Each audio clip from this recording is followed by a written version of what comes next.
Introduction. This is a field guide to what artificial intelligence is actually good for at work. Function by function, across a whole business, built from public evidence and current to August 2026. Engineering, product design, marketing, sales, support, legal, finance, operations, partnerships, hiring, analytics, and your own desk. In each one, I will tell you what the evidence supports, what it does not, and where there is no real evidence at all. 4 ground rules, stated up front so you can hold me to them. First, every claim carries its evidence type out loud. When I say a controlled study, you get who ran it. When I say a survey, you get the sample. When a company has reported something about its own deployment, I will say so, because a company describing its own success is a different kind of object from a measurement. Second, vendor material is named as vendor material. If a firm that sells artificial intelligence consulting publishes large gains from artificial intelligence consulting, you hear that before you hear the number. Commercial incentive does not make a source wrong. It tells you which way to discount. Third, where the evidence is thin, I say it is thin. Whole functions here rest on almost nothing rigorous. Fourth, and this is the unusual one, my own central argument gets tested and partly broken in Chapter 3. The studies that contradict it come before the repair, and the repaired version is narrower than the one I started with. A thesis that survives no counterexamples is a slogan. This is not a brochure. Adoption is close to universal. Measurement is close to absent. The distance between those two facts is the whole subject. Chapter 1. How to read any claim about AI. Every claim you will hear about artificial intelligence at work sits on one of 5 rungs. Learning to spot the rung takes about a minute per claim, and it is the highest return skill in this entire book. So we start here, before a single function. Rung 1 is a controlled study. Somebody randomly assigned people to use the tool or not use it, and then measured an outcome that was not the participants' own opinion of themselves. Rung 2 is a large survey with a stated methodology. You are told the sample size, the population, how people were recruited, and what they were actually asked. Rung 3 is a named organization's published account of its own deployment. Useful, specific, and self-reported. Rung 4 is vendor marketing, which is a claim by the seller, and a claim is not a finding. Rung 5 is a practitioner anecdote, a blog post, a conference talk, a forum comment, a post on X. None of those rungs is worthless. A good anecdote tells you something no study can, what the thing feels like to use on an ordinary Tuesday with your actual colleagues. But the rungs are not interchangeable, and almost every argument you will be asked to fund rests on rung 3, 4, or 5. Here is the structural problem, and it is not a conspiracy. A controlled study is one document, written slowly, by people with no marketing budget. Vendor marketing has a budget, a distribution plan, and a sales team attached. Anecdotes are infinite, free, emotionally vivid, and algorithmically rewarded. The evidence that most deserves your attention is the evidence least engineered to get it. One refinement before we go on. Whenever a source has money riding on the answer, name the incentive out loud before you discuss the number. 2 examples worth holding onto. The Stack Overflow Developer Survey is a large, transparent, long-running survey, and Stack Overflow's business is directly threatened by chat assistants that answer questions without a visit to Stack Overflow. When that survey reports developer distrust, weigh it accordingly. Meanwhile, the DOR, a research program, which surveys thousands of technology professionals every year, is owned by Google Cloud, which sells artificial intelligence developer tooling. And DORA continues to publish a finding that is unhelpful to its owner, that AI adoption is associated with worse software delivery stability. Incentive is not disqualification. It tells you which way to discount, and it makes an inconvenient finding more credible rather than less. Now the heart of this chapter, which is the measurement problem. In July 2025, a nonprofit called Model Evaluation and Threat Research, METR, published a randomized controlled trial. 16 experienced open-source developers, 246 real issues in repositories those developers already knew well. Mature projects, averaging more than 22,000 stars on GitHub and over 1 million lines of code. Each issue was randomly assigned to a condition. You may use AI tools on this one, you may not use them on that one. The developers recorded their screens while they worked. Before starting, the developers forecast that AI would cut their completion time by 24%. Economics experts asked to predict the outcome said 39% faster. Machine learning experts said 38% faster. Everyone agreed on the direction and roughly on the size. The measured result was that the developers took 19% longer with AI than without it. And now the finding that should change how you read every number that crosses your desk. After the study, having personally been slowed down on their own code with the tape running, those same developers still believed AI had sped them up by around 20%, believed 20% faster, measured 19% slower. That is a gap of roughly 39 points between what expert practitioners felt and what actually happened to them. The honest caveats, which METR states itself, and which I will repeat every time I use this study. 16 developers is a small sample. The tooling was early 2025 vintage. The authors explicitly do not claim the result generalizes to most developers, to other code bases, to work outside software, or to future models. This is not the sentence, AI makes developers slower. It is a much sharper sentence. In one carefully measured setting, an effect that everybody confidently expected to be large and positive came out negative, and the practitioners inside it could not feel the difference. The generalizable lesson survives all the caveats. Self-report is not measurement. And in this domain, self-report has been shown experimentally to run optimistic by tens of percentage points. So when you meet a sentence of the form, this percentage of our employees report saving this many hours per week, you now know exactly what you are looking at. That is a measurement of belief about productivity, not a measurement of productivity. Belief is worth knowing. It drives adoption, retention, and morale, and you should collect it. It is not an input to a business case, and if it is the only number in the business case, there is no business case. The second skill is provenance. Chase the statistic to its source and read what the source actually says. The best example I know is one you have almost certainly heard. 95% of corporate AI pilots fail. It is in keynotes, board packs, and newsletters. It traces to a 2025 report from an initiative at MIT on the state of AI in business, which reached the mainstream through a Fortune article in August of that year.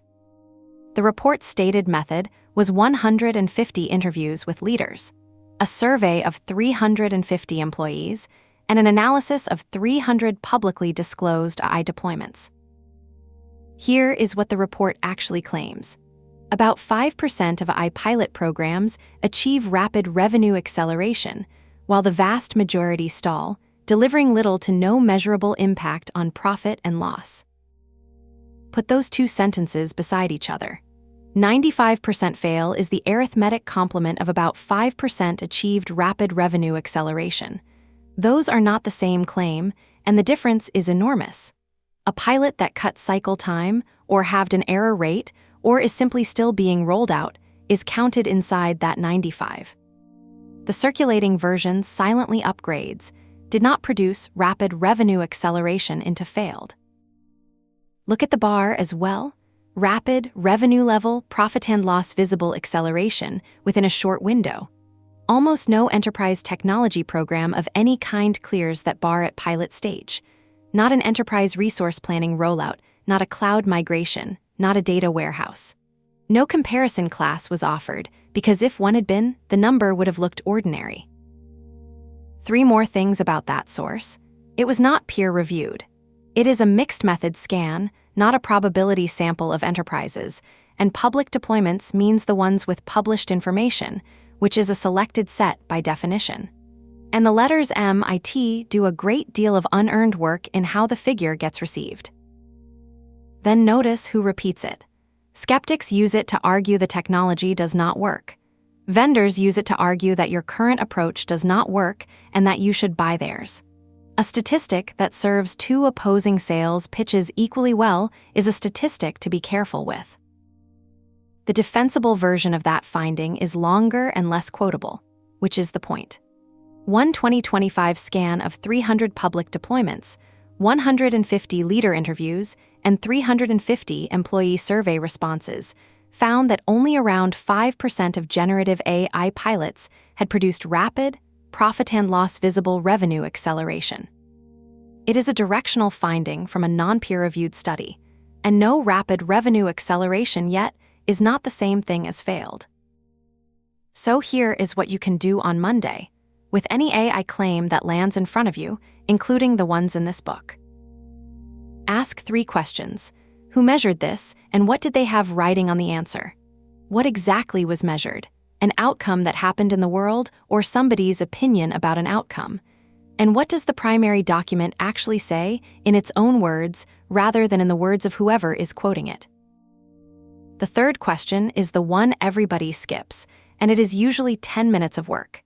In my experience, the primary document disagrees with the headline more often than you would believe, and the direction of the disagreement is almost always the same. The headline is stronger, simpler, and more useful to somebody with something to sell. That raises an obvious next question. Where are the primary documents, and what does it cost to reach them? The answer turns out to be worse than you would expect, and it shapes everything that anyone claims to know about how people use these tools. Chapter 2, where the evidence actually comes from.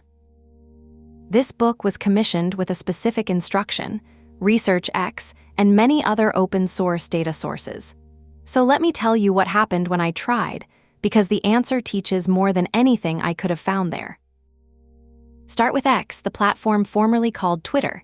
When one computer asks another for a page on the web, the answer arrives with a numeric status code attached. 404 means not found. 403 means forbidden, you lack permission. 429 means slow down.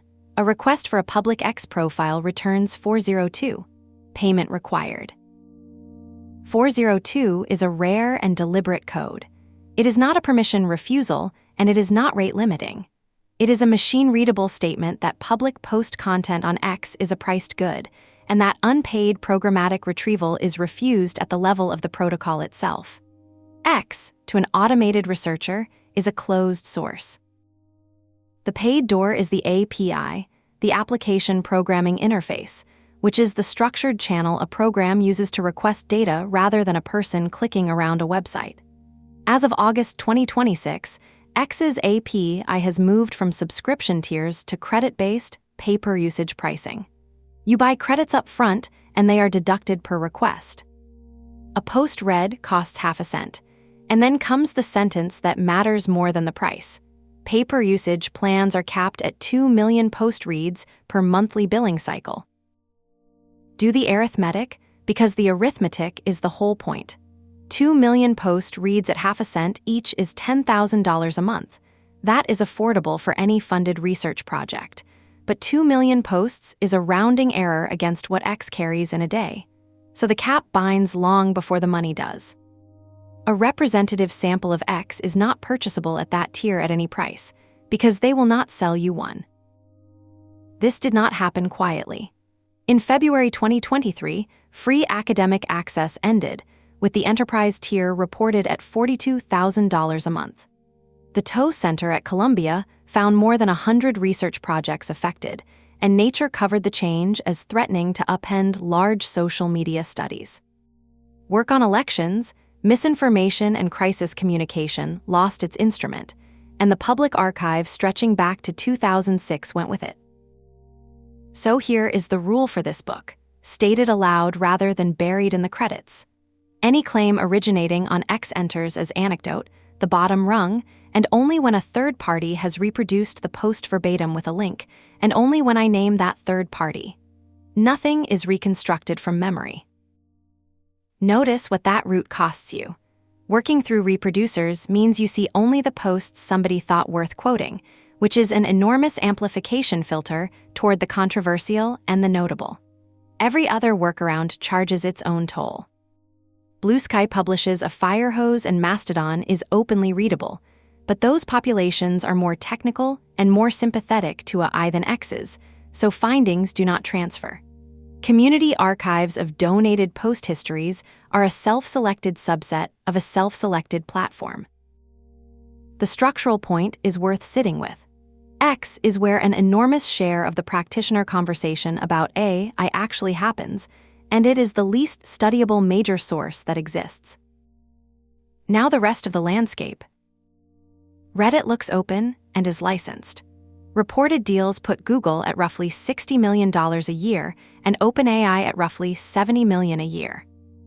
The door closed in the 2023 API repricing, the one that triggered the app shutdowns and the subreddit blackouts. And PushShift, the archive that underpinned a decade of academic Reddit research, lost general access in it. What is left is a two-tier system. The largest AI companies have paid, lawful, bulk access, while independent researchers face technical and legal barriers to the same publicly visible content. The people best positioned to audit these systems have the worst access to the data those systems were trained on. Reddit's content bias runs the other way from most sources, which makes it genuinely valuable. Pseudonymity encourages candor about failure, and Reddit is one of the few places failure gets posted at all. Against that, upvote dynamics reward strong claims, subreddit cultures are self-selecting, and there is no identity verification. A senior engineer at a large company on Reddit is an unverifiable assertion. Bottom rung, always. Hacker News is the most open source in this chapter, and it is not close. No authentication, no key, and the official documentation says plainly that there is currently no rate limit. That makes it the most accessible large discussion corpus about software and startups in existence, and it has an immediate consequence. Hacker News is overrepresented in research about AI precisely because it is easy to get. That is the streetlight effect operating at the scale of an entire field. Its own bias is English-speaking, American, startup, and infrastructure engineering, with strong contrarian norms and a lot of undeclared commercial interest. Marketing, human resources, finance, and legal practice are essentially invisible on it. For a book about a whole business, Hacker News can speak for one function and not the other 9. GitHub is the best instrumented source of the lot. 60 requests an hour without an account, 5,000 with one, plus a public event stream running back to 2011 and bulk datasets that make long-run analysis tractable. The bias is severe and almost never stated. Public GitHub is not where most software is written. Commercial code lives in private repositories and self-hosted systems, behind corporate walls. Public repositories overrepresent libraries, tooling, and side projects, and underrepresent the regulated, legacy, integration-heavy code that is most of commercial engineering. So any claim that AI now writes some percentage of the world's code, derived from public repositories, is measuring the least representative slice of software work available. Then Stack Overflow, where something structural has happened. At its peak, around early 2014, the site took over 200,000 questions a month. In January 2025, it took roughly 22,000. In December 2025, roughly 3,600 to 3,900, a level last seen in 2009, the site's first year. Two honest caveats. December is seasonally the lowest month, and volume was already falling before ChatGPT, for reasons of moderation strictness and a maturing corpus. The direction and the magnitude are nonetheless not in dispute. 3 things follow, and they matter beyond one website. A public record of what developers find hard is ceasing to be written, and its replacement is chat logs inside AI vendors, available to the vendors and to nobody else. This is also a documented case of AI consuming its own substrate. The models were trained on Stack Overflow, and use of the models suppressed the creation of new Stack Overflow content. And access tightened at the same moment, when in July 2024 the quarterly public data dumps stopped going to the Internet Archive and distribution moved in-house. 2 more quickly. Archive is genuinely open, with metadata, full text, and bulk access, and the catch is that it is a preprint server. Most of what gets called a study from archive has not been peer-reviewed, including the developer trial I leaned on so heavily in the last chapter, which is excellent work and is still a preprint. Common Crawl is a nonprofit that has crawled the web since 2008 and gives its petabytes away free. Its bias is the most consequential here, because so much model training rests on it. It samples the crawlable open web, so it excludes everything behind a login, a paywall, or a corporate firewall. It misses almost all real business documents and professional practice, and overrepresents marketing copy. And Wikipedia, which remains properly open, offers a second-order finding. Wikimedia reported that since January 2024, the bandwidth used for downloading multimedia grew by 50%, and that at least 65% of that expensive traffic comes from bots, against bots being about 35% of page views. The cost of AI training traffic is landing on a donation-funded nonprofit. Openness is not free. Someone is paying for it. Now the deepest problem, which contaminates every source above: people publish wins. Writing about your AI workflow requires that you have won, that it worked, that you have time to write, and that writing about it benefits you. Consultants, founders, developer advocates, and people building an audience are massively overrepresented. The nurse, the payroll clerk, and the compliance officer are not writing threads. At the level of the artifact, it is worse. A tool that failed produces no case study, no conference talk, and no repository. It produces silence. The incentives make that permanent. Disclosing an AI failure risks legal exposure, customer confidence, regulatory attention, and your own career. Disclosing a success wins promotion, funding, and a speaking slot. Almost every documented failure in this book surfaced because disclosure was forced by a tribunal, a journalist, a regulator, a contract audit, or a founder who chose to be candid. That is not a sample. It is a set of leaks. Add that nearly everything written about a deployment describes its first month, and you have a public record which systematically overstates. So carry this rule into every remaining chapter. When someone tells you I transformed their function, ask what would have happened to that story if it had not worked. If the honest answer is that you would never have heard about it, you are looking at a sample of one drawn from a denominator you cannot see. And be hardest on the phrase, everyone is doing this now. That sentence is almost never a measurement. It is what the publishing filter feels like from the inside.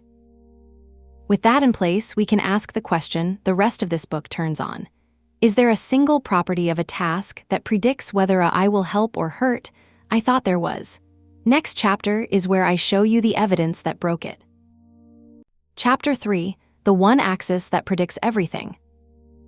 I want to give you a model that predicts, before you deploy anything, whether I will help or hurt a given piece of work.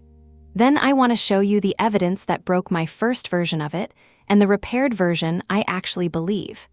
The most useful part of this chapter is the part where I am wrong. Start with the intuition because it is a good one. Generation got cheap almost overnight. Checking did not. So treat any AI-assisted task as arithmetic.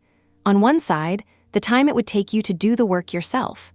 On the other, the time to get a draft out of the model, plus the time to verify that draft, plus the chance the draft needs rework multiplied by what rework costs. AI wins only when those three together come in under doing it yourself. Almost every business case, I have read models the first term and ignores the other two. Out of that arithmetic falls a clean thesis. AI pays off where output is cheap to verify. Where you can check the answer in seconds, you keep the generation saving. Where checking is slow, the verification tax eats it. It is elegant, it explains a great deal, and I believed it. There is even behavioral support. When a frontier model vendor mapped over 4 million of its own consumer conversations onto the United States Department of Labor's task taxonomy, and note the incentive, that is a vendor publishing about its own product, software development and writing together accounted for close to half of all usage. Those are exactly the two task families where output is cheap to inspect. Code can be run, prose can be read. Millions of people, with nobody directing them, converged on the cheaply checkable end of the task space. Now here is the evidence that breaks it. 3 findings, none of them fringe.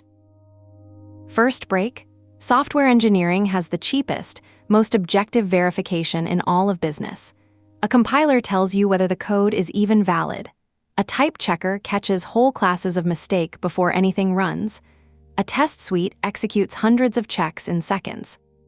Continuous integration, running all of that automatically every time anyone changes anything, means the machine tells you, unprompted, that you have broken something. No other function in a company has anything close. And software engineering is where the randomized controlled trial I described earlier measured a 19% slowdown. 16 experienced developers, 246 real issues, mature code bases they already knew. If the thesis were straightforwardly right, that is the last place on Earth it should have failed. Second break, and this one is worse, because it inverts the prediction rather than merely failing it. A pre-registered randomized field experiment put 758 consultants at Boston Consulting Group through 2 kinds of task, randomly assigned to no AI, to a I-access, or to a I-access plus a prompt writing briefing. Pre-registered means the researchers published what they were testing and how before collecting any data, which is the main defense against fitting a story to the result afterwards. Name the incentive. It was run with BCG, which sells a I transformation work, and 2 co-authors were BCG affiliated. What raises my confidence is that the study reports a result, which is bad for BCG's own story. On 18 creative tasks, product ideation, market segmentation, persuasive writing, work with no objectively correct answer, consultants with AI completed 12.2% more tasks, 25.1% faster, at higher quality. On one managerial task built to have a right answer, requiring quantitative data to be reconciled with qualitative interview material, where the data had been constructed so that the plausible answer was the wrong one, consultants using AI were 19% less likely to reach the correct solution than the control group who had no AI at all. Read that against the thesis. The AI helped on the task nobody could objectively check and hurt on the task that had a right answer. Exactly backwards. And they were not merely wrong, they were confidently wrong. The model supplied a coherent narrative for an incorrect conclusion, and the consultants adopted it. Where quality is contested, coherence substitutes for correctness. Third break.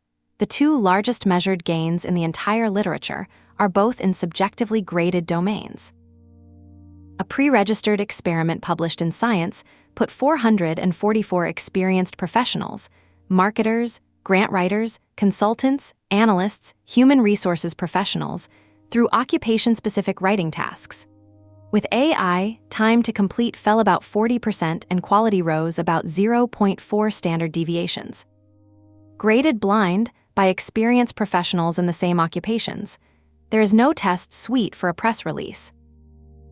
And a field study of 5,179 customer support agents at a software firm, using operationally logged resolution data rather than self-report, found 14% more issues resolved per hour on average and 34% for novice agents. Customer satisfaction, a contested, subjective measure if ever there was one, improved as well. Then the detail that finishes off the simple version. When the economist Darren Acemoglu built his skeptical estimate of AI's whole macroeconomic contribution, he took the average of those 2 studies as his task-level cost saving. The empirical backbone of the productivity literature is made of studies in subjectively evaluated domains. My thesis predicted those should be the weak cases. They are the strongest ones on record. So the simple version is dead. Here is the repair. What matters is not whether verification is cheap. It is whether verification is objective and decisive, whether, eventually, something other than opinion can settle if the output was right. Cheapness affects throughput. Objectivity affects whether you can trust the result at all. 2 different properties, and I had them fused into one. The example that makes it concrete comes from outside business entirely. Protein structure prediction is among AI's genuinely best domains, and verification there is about as expensive as verification gets. Wet lab synthesis, crystallography, months of work, real reagent cost. On the cheap verification thesis, it should be a disaster. It is not, for two reasons. The verification is objective and decisive, the structure is either right or it is not, and no committee is required. And the AI is used to narrow the search space before the expensive step rather than to replace it. That changes the economics without making verification cheap. Now name the error precisely, because it is the kind you will make again. Cheap to check and easy to pass are different properties. That developer trial had verification, which was cheap to run and expensive to satisfy. The tests execute in seconds, and the standards of a mature project with demanding maintainers are brutal. I had collapsed those two into a single word, and the word was hiding the mechanism. Two further narrowings, and both make the claims smaller rather than larger. The first is a logical objection I cannot fully answer. If output can be checked cheaply and objectively by machine, then in most cases a deterministic program could already produce or check it.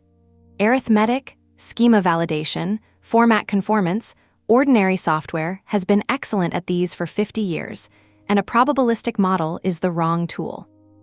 So the defensible version narrows again. AI helps where a cheap objective verifier already exists to filter its output, and its job is generating candidates for that verifier, not replacing it. The second narrowing is behavioral. The thesis is about whether verification is available. It says nothing about whether verification happens. When a technology news site published 77 AI-assisted personal finance articles, 41 required correction, and the errors included arithmetic, the cheapest, most objective check there is. Nobody ran it. So state the claim behaviorally. AI helps where output is objectively verified, not merely verifiable, which requires a named person who is accountable, resourced, and incentivized to do the checking. One more thing, and it is genuinely unresolved rather than merely difficult. Who benefits? The support study found novices gained most, 34% against near zero for the strongest agents.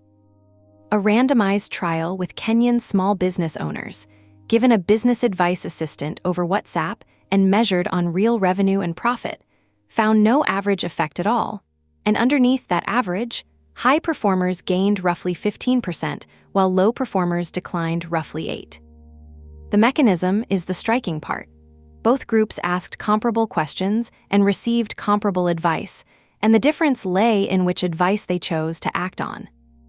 And in a series of 3 randomized field experiments on AI sales coaching, the benefit followed an inverted U. Middle-ranked agents gained most, bottom-ranked agents were overwhelmed by the volume of feedback, and top-ranked agents simply did not want it. Novices gain most, high performers gain most, the middle gains most. All 3 are randomized evidence. Anyone telling you AI is an equalizer or that it is a multiplier for your best people is quoting one study and ignoring 2. So hold the repaired model loosely. Verification that is objective and decisive, actually performed by someone accountable, with a cheap filter placed in front of an expensive step.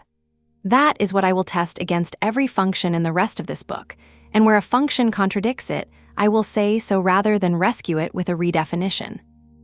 What would falsify it outright is a study showing gains are larger in subjectively evaluated tasks than in objectively verifiable ones, controlling for difficulty, and 2 of the studies in this chapter already lean that way.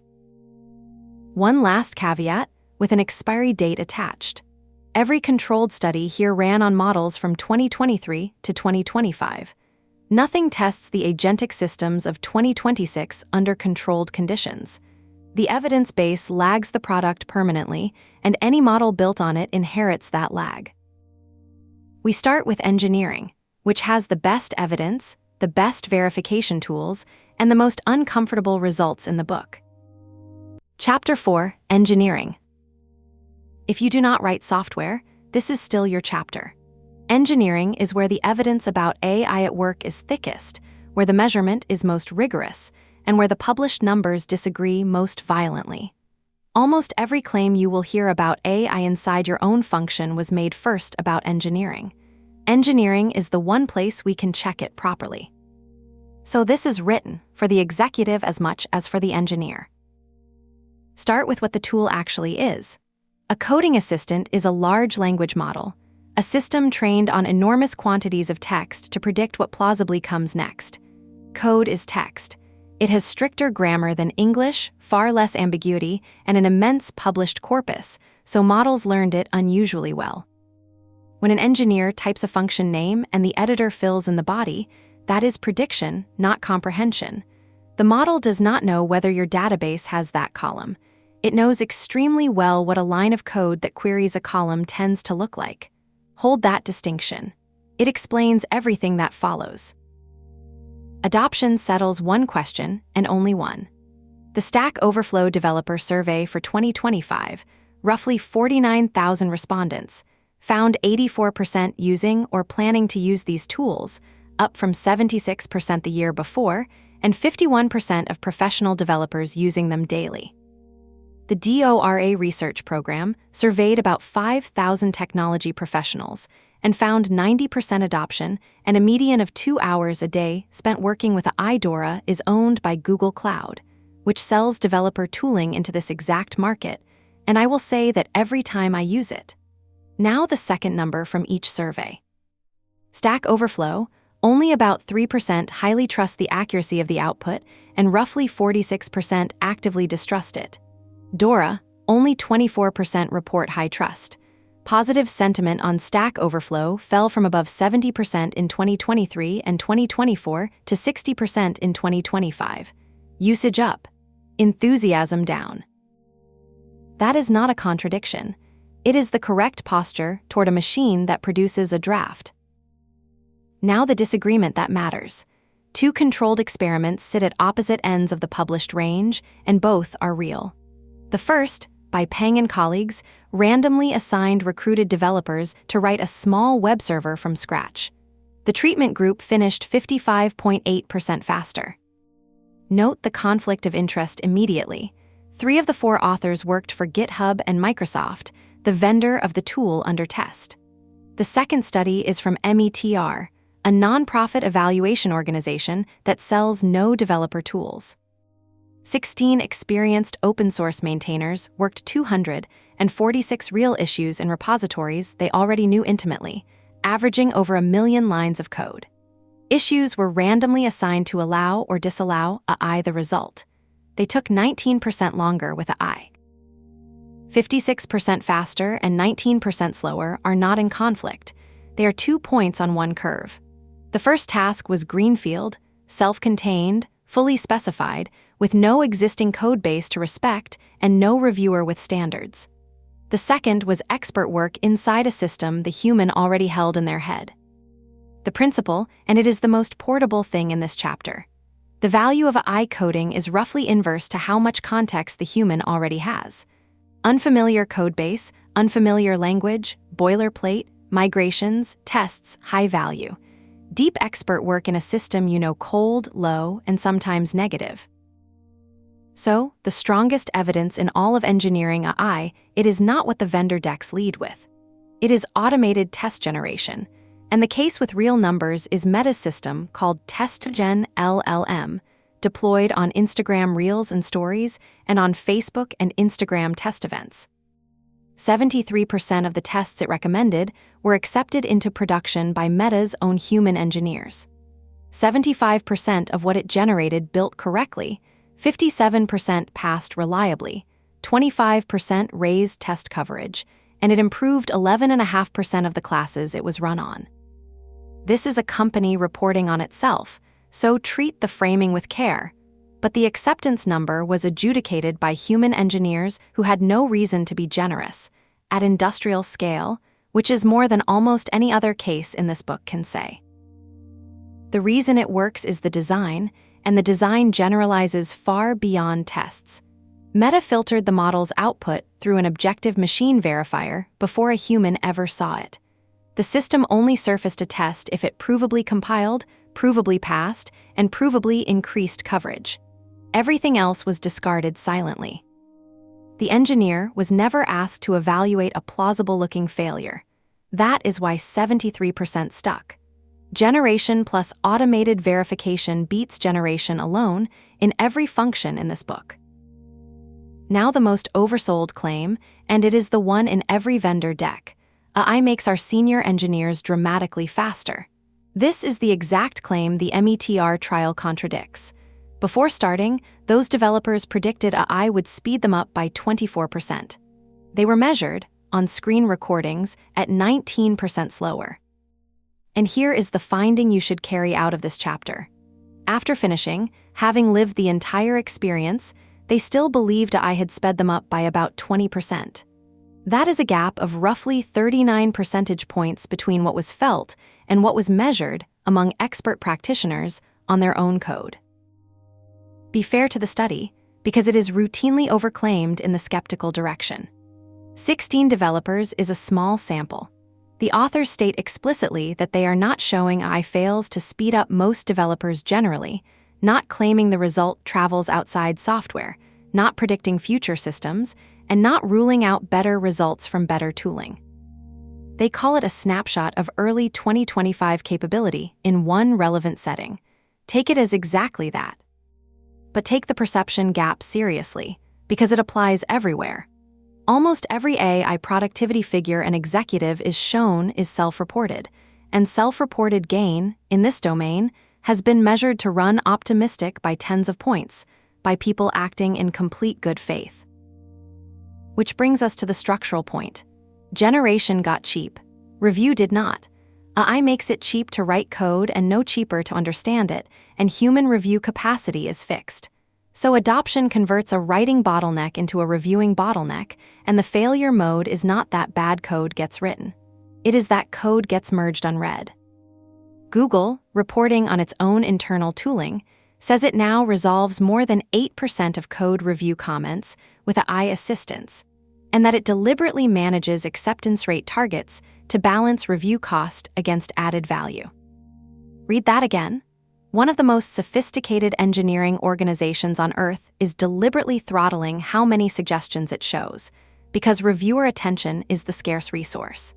There is vendor telemetry circulating that claims review times and pull request sizes have risen sharply, and that more changes are merging with no review at all.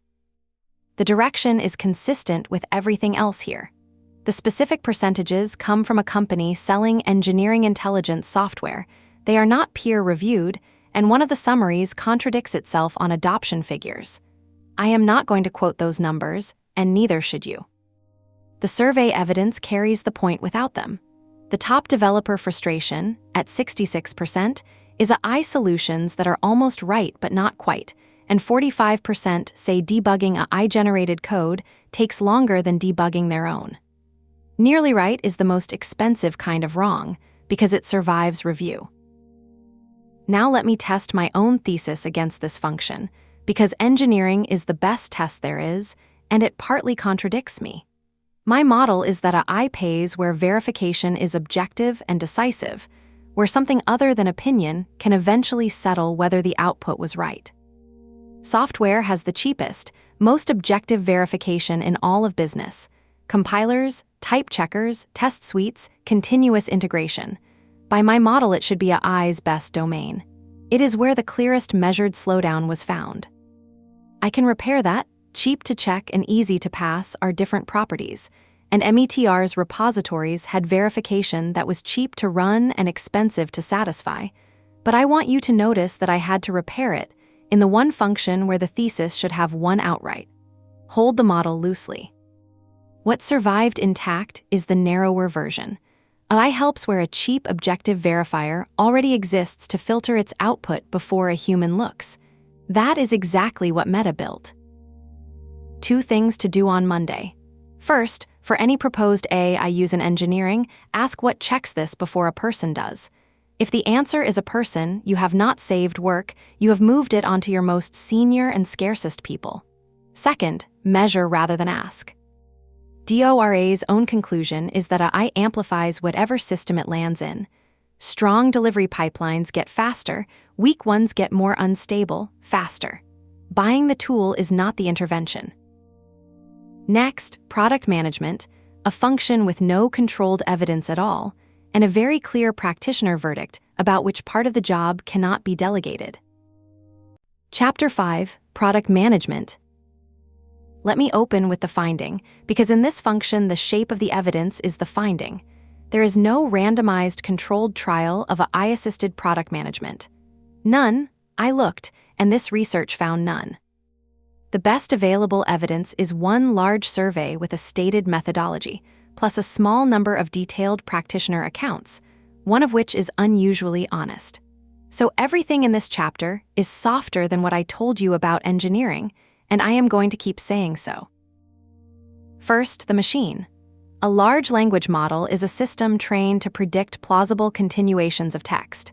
Feed it 20 pages of interview transcript and ask for themes, and it will produce themes fluently, quickly, and in the register of someone who has thought about it. What it is doing is compression, taking many inputs and producing fewer outputs that resemble what a summary of those inputs usually looks like. That is genuinely useful, and it is not the same thing as judgment. Judgment is choosing which of several defensible answers to act on when the evidence underdetermines the choice, and then owning the consequence. Models are good at synthesis. They are poor at judgment. Product management is mostly judgment. That sentence is the spine of this chapter. Now the dataset. Lenny Rachitsky with Noam Segal of Figma fielded a productivity survey of 1,750 product managers, engineers, designers, founders, and other technology workers around December 2025. State the caveats out loud because they are large. It is a self-selected audience of a product management newsletter, which is to say the most AI-enthusiastic slice of the profession. Every figure is self-reported, and the METR developer trial I described a moment ago is the reason to discount self-report heavily. Developers who were measured at 19% slower still believed they had been sped up by 20%. One co-author works at Figma, which sells AI features. So use this survey for the relative ordering between use cases, which is fairly robust, and not for the absolute size of any effect. With that framing, the headlines. 55% say AI exceeded their expectations. Around 70% report improved quality of work. Over half say they save at least half a day a week. And 92.4% report at least one significant downside. That figure is the one most often dropped when this survey is quoted, and it should not be. Among product managers specifically, 63% report saving 4 or more hours a week, and more than 70% report quality improvements, the highest of any role measured. Here is where it gets interesting. Ranked by current use among product managers, writing product requirement documents and specifications at 21.5%, mock-ups and prototypes at 19.8%, communication, emails and presentations at 18.5%, user research at 4.7%, and roadmap ideas at 1.1%. 1.1%, hold that number. The strongest case in product management is prototyping to validate an idea before you build it. It is the number 2 current use, and separately, the number 2 unmet demand, at plus 24.6 percentage points between what people want to use AI for and what they manage to use it for. Both widely adopted and still wanted more. That combination is the survey signature of something that is actually working, because saturated but disappointing uses show high adoption and no demand gap, and hype but broken uses show demand with no adoption. Designers, surveyed separately, rank prototyping and interaction design as their single largest demand gap, at plus 27.8 points, an independent population arriving at the same place. There is also an economic argument that needs no study at all. The value of a prototype is that it kills bad ideas before engineering time is spent on them. If AI cuts the cost of a throwaway prototype by an order of magnitude, the option value rises even when the prototype is mediocre, because the prototype is meant to be thrown away. This is the one place in the whole book where the output is a rough draft, is a feature rather than a defect. Everywhere else, roughness is the tax. Here it is the point. That is the strongest case. Now the honest limit on it, and it comes from the best primary account in this function. Teresa Torres is the author of Continuous Discovery Habits, which is the standard text on product discovery. In May 2026, she published a detailed account of building an AI service that generates opportunity solution trees from user interview transcripts. This is one named practitioner reporting on her own work. Treat it as an account, not a measurement. But it is an account of failure with specifics, which is rarer and more valuable than another success story. It worked at small scale.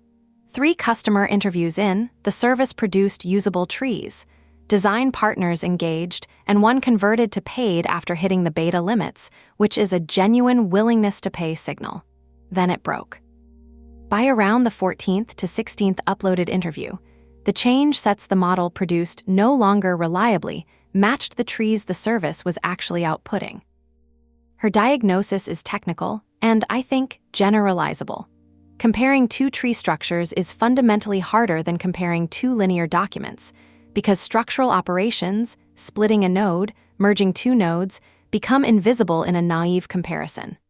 The correction cost was 11+ days of full-time debugging.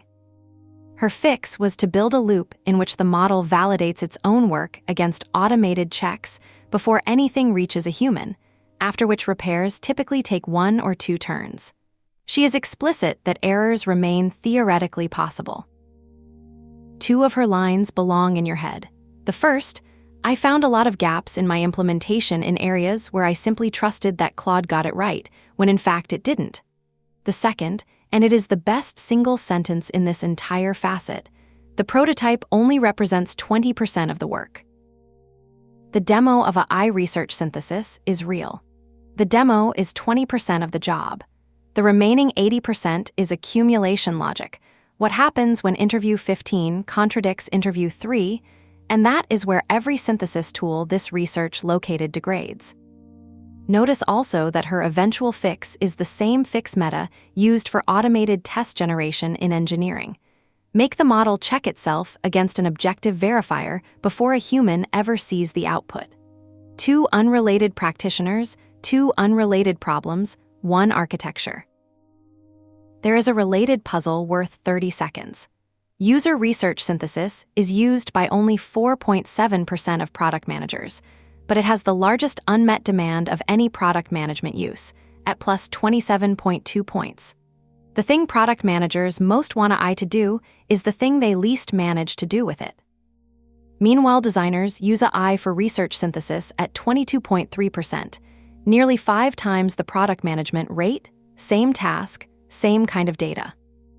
My hypothesis, and I am labeling it a hypothesis rather than a finding, is that designers are usually synthesizing sessions they ran themselves and can therefore sanity check the output against their own memory, while product managers are often synthesizing research they did not run and cannot check. If that is right, the constraint is not the model. It is whether you were in the room. Now the most oversold use, and it is not close, AI-generated roadmaps and prioritization. 1.1% of product managers use AI for roadmap ideas. That is the lowest ranked use in the survey, below every other option offered. This is not a maturity gap that time will close. It reads as a rejection, and it is a category that vendors market heavily. Prioritization is where a product manager's actual judgment lives. It encodes strategy, political constraint, commercial context, what the chief executive promised a customer last quarter, and which team can absorb the work. Almost none of that is in any document the model can read. This research found no evidence, in either direction, that AI improves prioritization decisions, so I am not going to tell you it destroys them either. I am telling you that the people doing the job have already voted, and that a vendor selling AI road mapping is selling into a category practitioners have tried and set down. Let me test my model against this function. My claim is that AI pays where verification is objective and decisive. Product management fits reasonably well. Prototyping works partly because a real user reacting to a real prototype is a decisive verifier, and road mapping fails partly because a roadmap's correctness is not settled for years, if ever. But I will not overclaim, because the strongest counter-evidence in this whole book cuts the other way.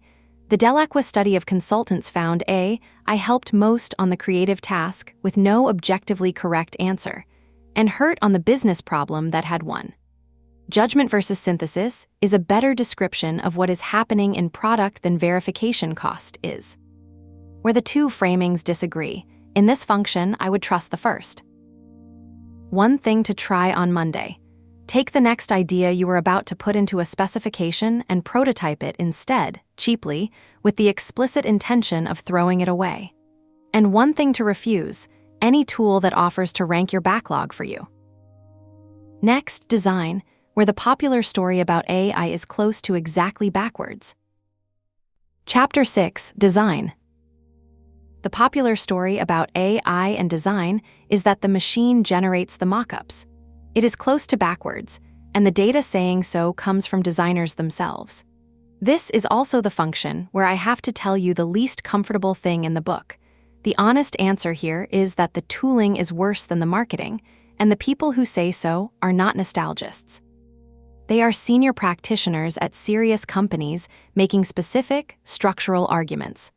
I am going to carry those arguments at full strength rather than set them up to knock down.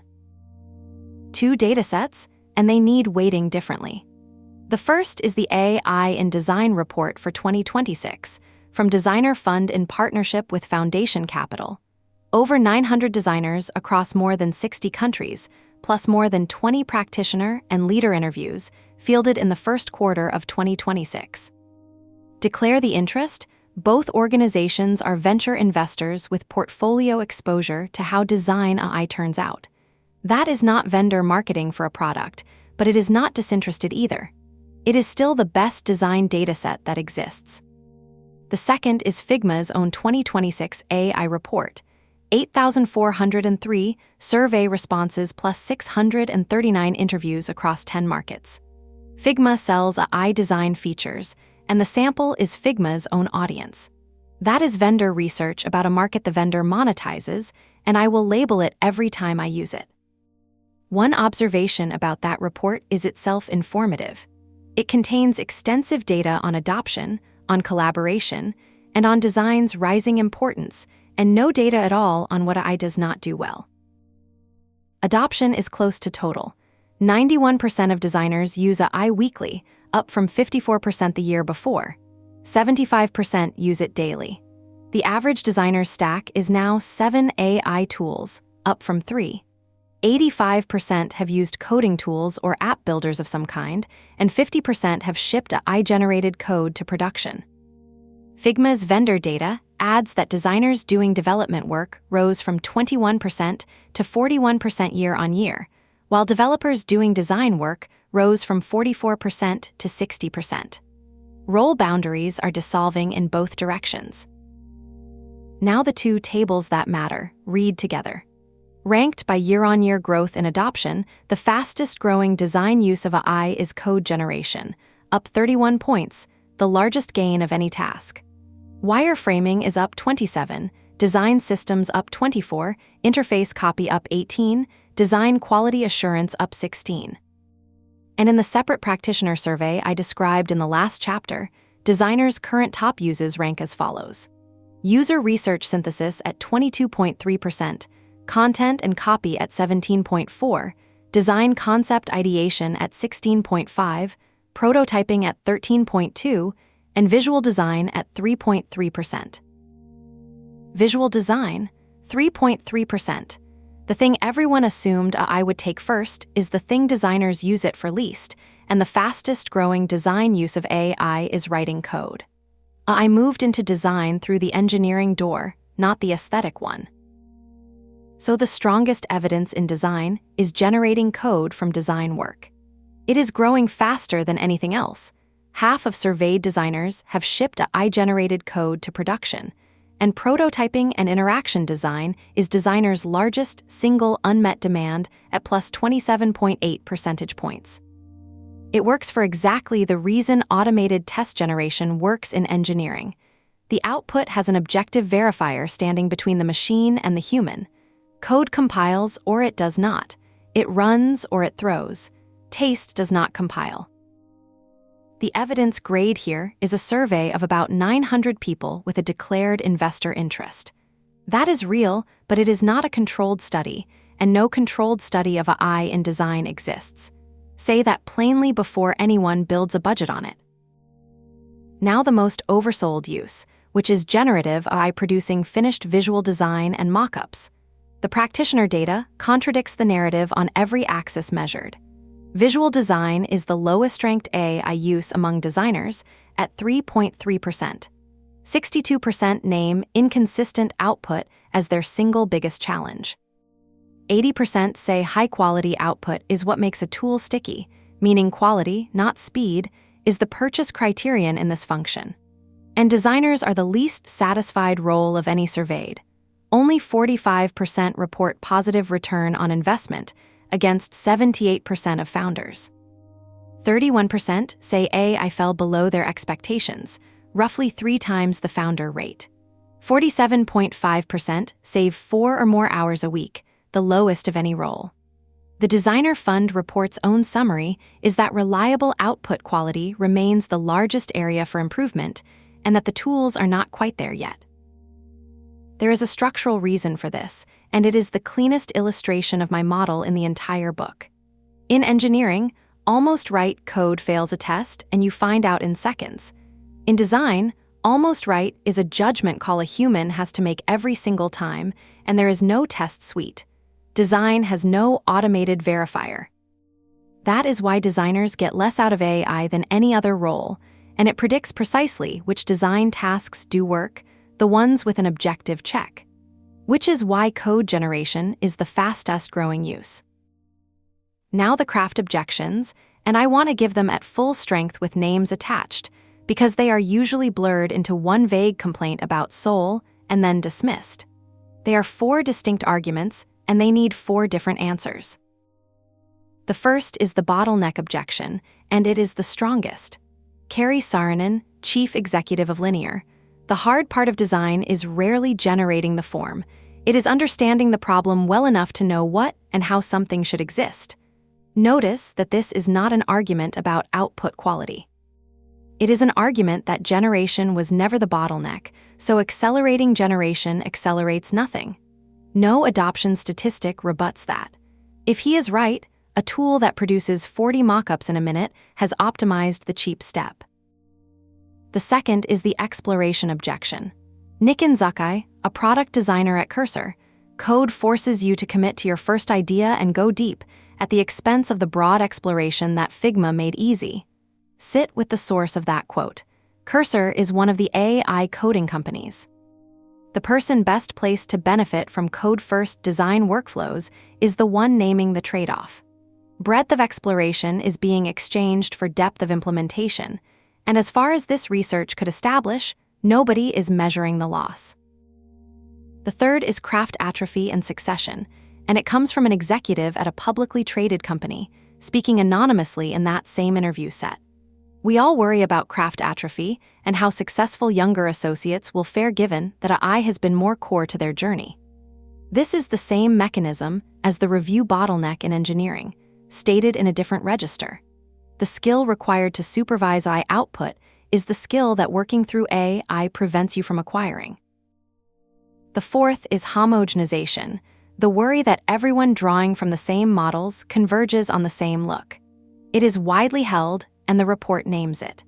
This research located an academic paper that appears to bear directly on it, on the decoupling of usefulness from novelty in generative systems, and the page could not be retrieved.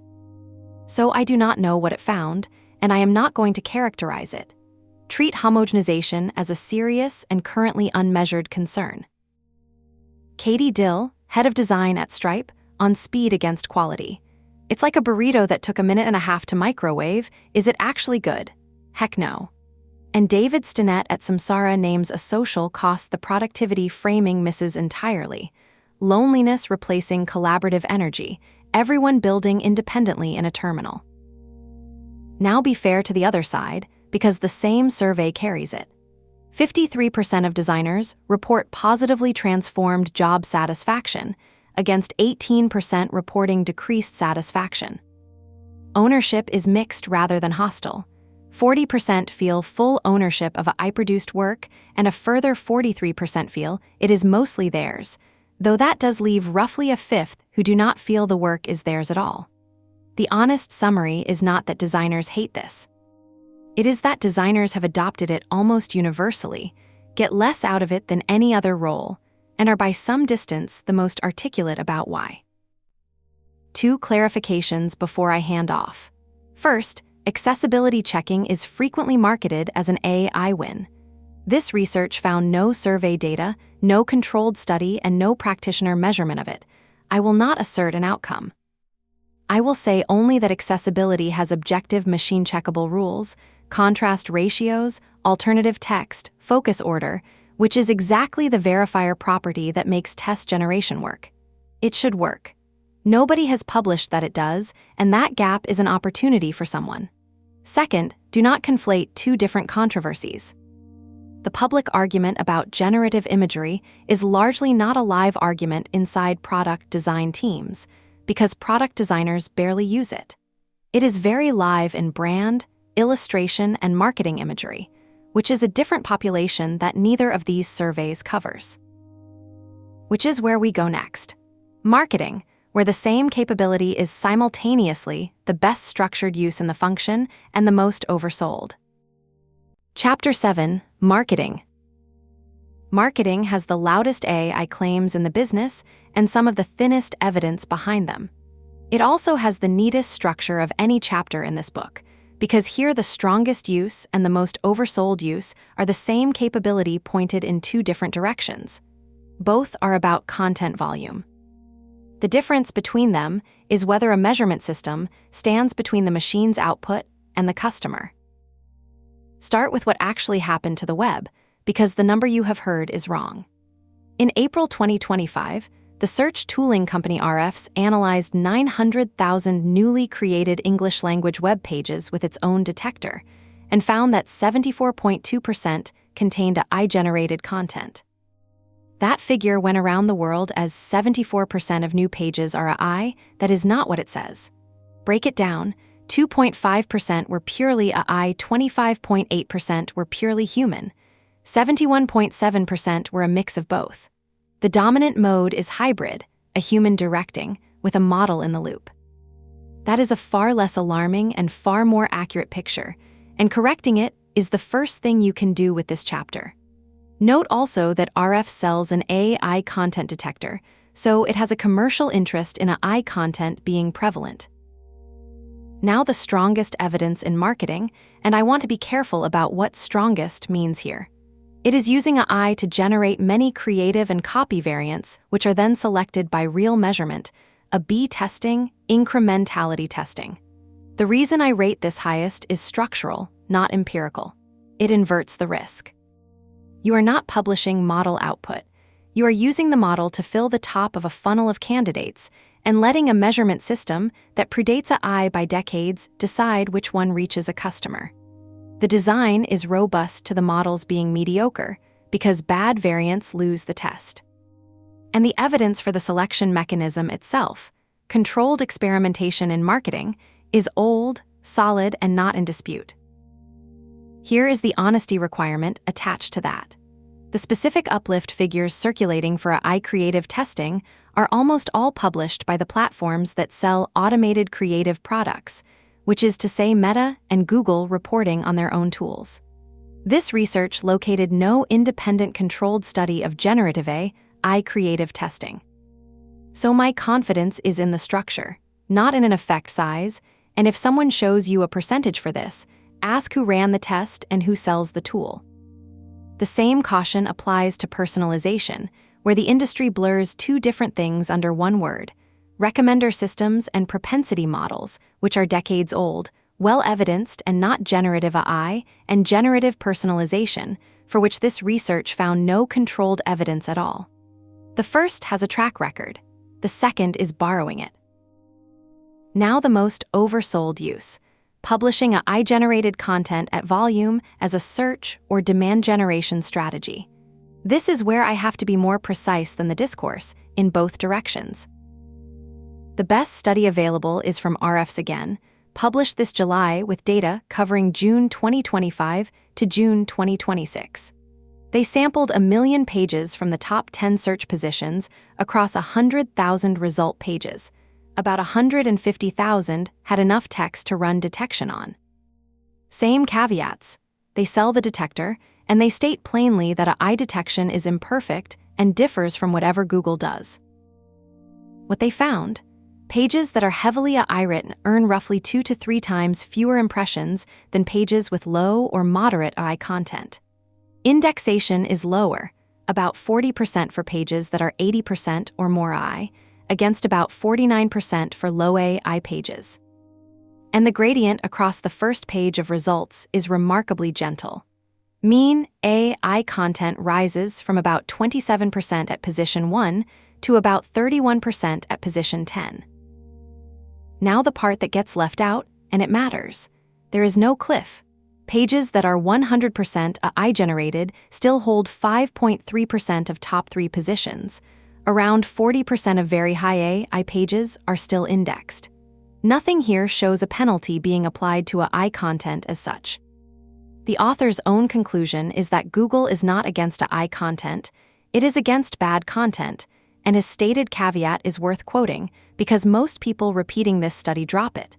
There are many reasons AI-generated content might earn fewer impressions, so it would be wrong to assume any kind of automatic suppression is happening. The gradient is real. The mechanism is not established.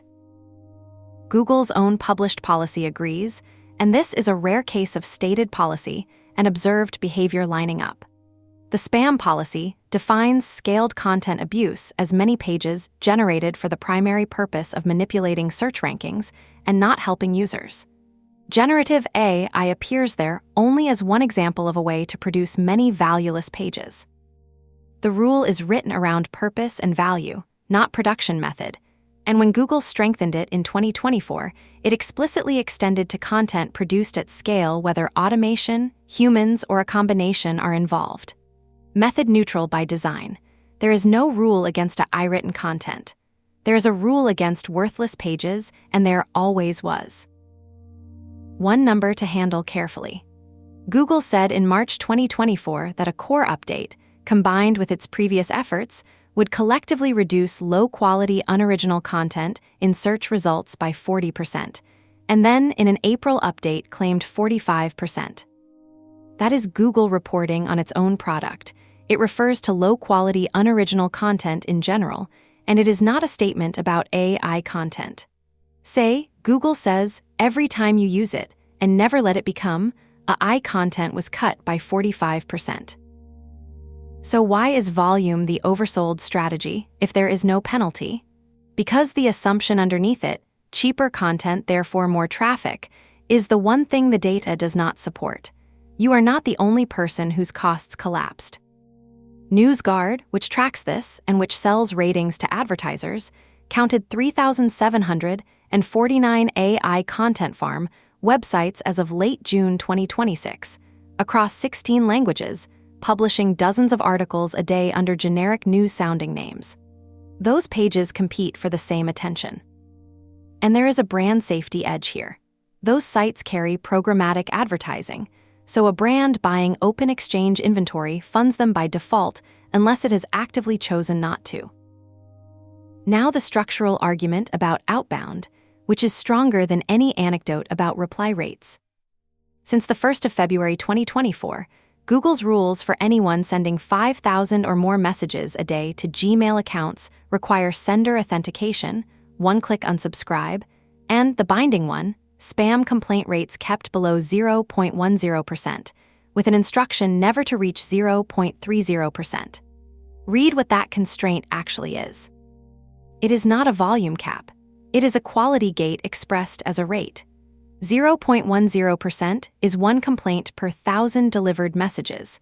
The entire pitch of mass AI outbound is more messages at lower marginal cost.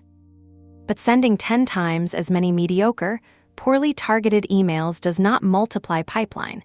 It multiplies the numerator of the metric that gets your sending domain throttled. And notice where the cost of bad outreach moved. It used to be paid in wasted human hours, which is soft and recoverable. It is now paid in domain deliverability, which is hard, shared across your whole company, and slow to repair. One team's volume experiment can burn everyone's email. That is a rigorous, non-anecdotal statement of the downside, and it comes from the platform's own published rule rather than from a vendor selling the remedy. On which, figures circulating about industry-wide declines in cold email reply rates all trace back to sales engagement and deliverability vendors. I am not going to quote one, and you should not either. Finally, the slop backlash, honestly. The term was driven into mainstream use by the programmer Simon Willison in May 2024, and slop was named Word of the Year for 2025 by both Merriam-Webster and the American Dialect Society.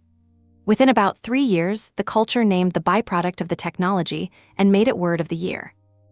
The academic framing identifies 3 properties: superficial competence, asymmetric effort, and mass producibility, and asymmetric effort is the load-bearing one. The cost of producing collapsed. The cost of reading and evaluating did not. Audiences resent paying that tax. But do not overstate the commercial consequence, because the record does not support it. Coca-Cola ran AI-assisted holiday commercials in November 2024, including logos rendered with a misspelling. It was mocked widely. It ran AI holiday advertising again the following year.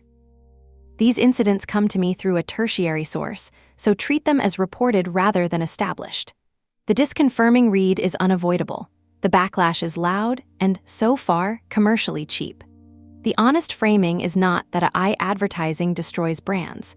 It is that AI advertising generates reliable criticism, which most large brands have so far judged affordable. Anyone claiming a measured revenue impact from slop backlash is making a claim this research could not substantiate. One case does show the real cost, and it is about verification rather than taste. When the technology site CNET quietly published AI-assisted personal finance explainers, 77 articles went out and 41 required correction, more than half. The errors included arithmetic mistakes in a compound interest explainer, the cheapest, most objectively checkable category of error that exists. Nobody checked. Availability of verification is not verification.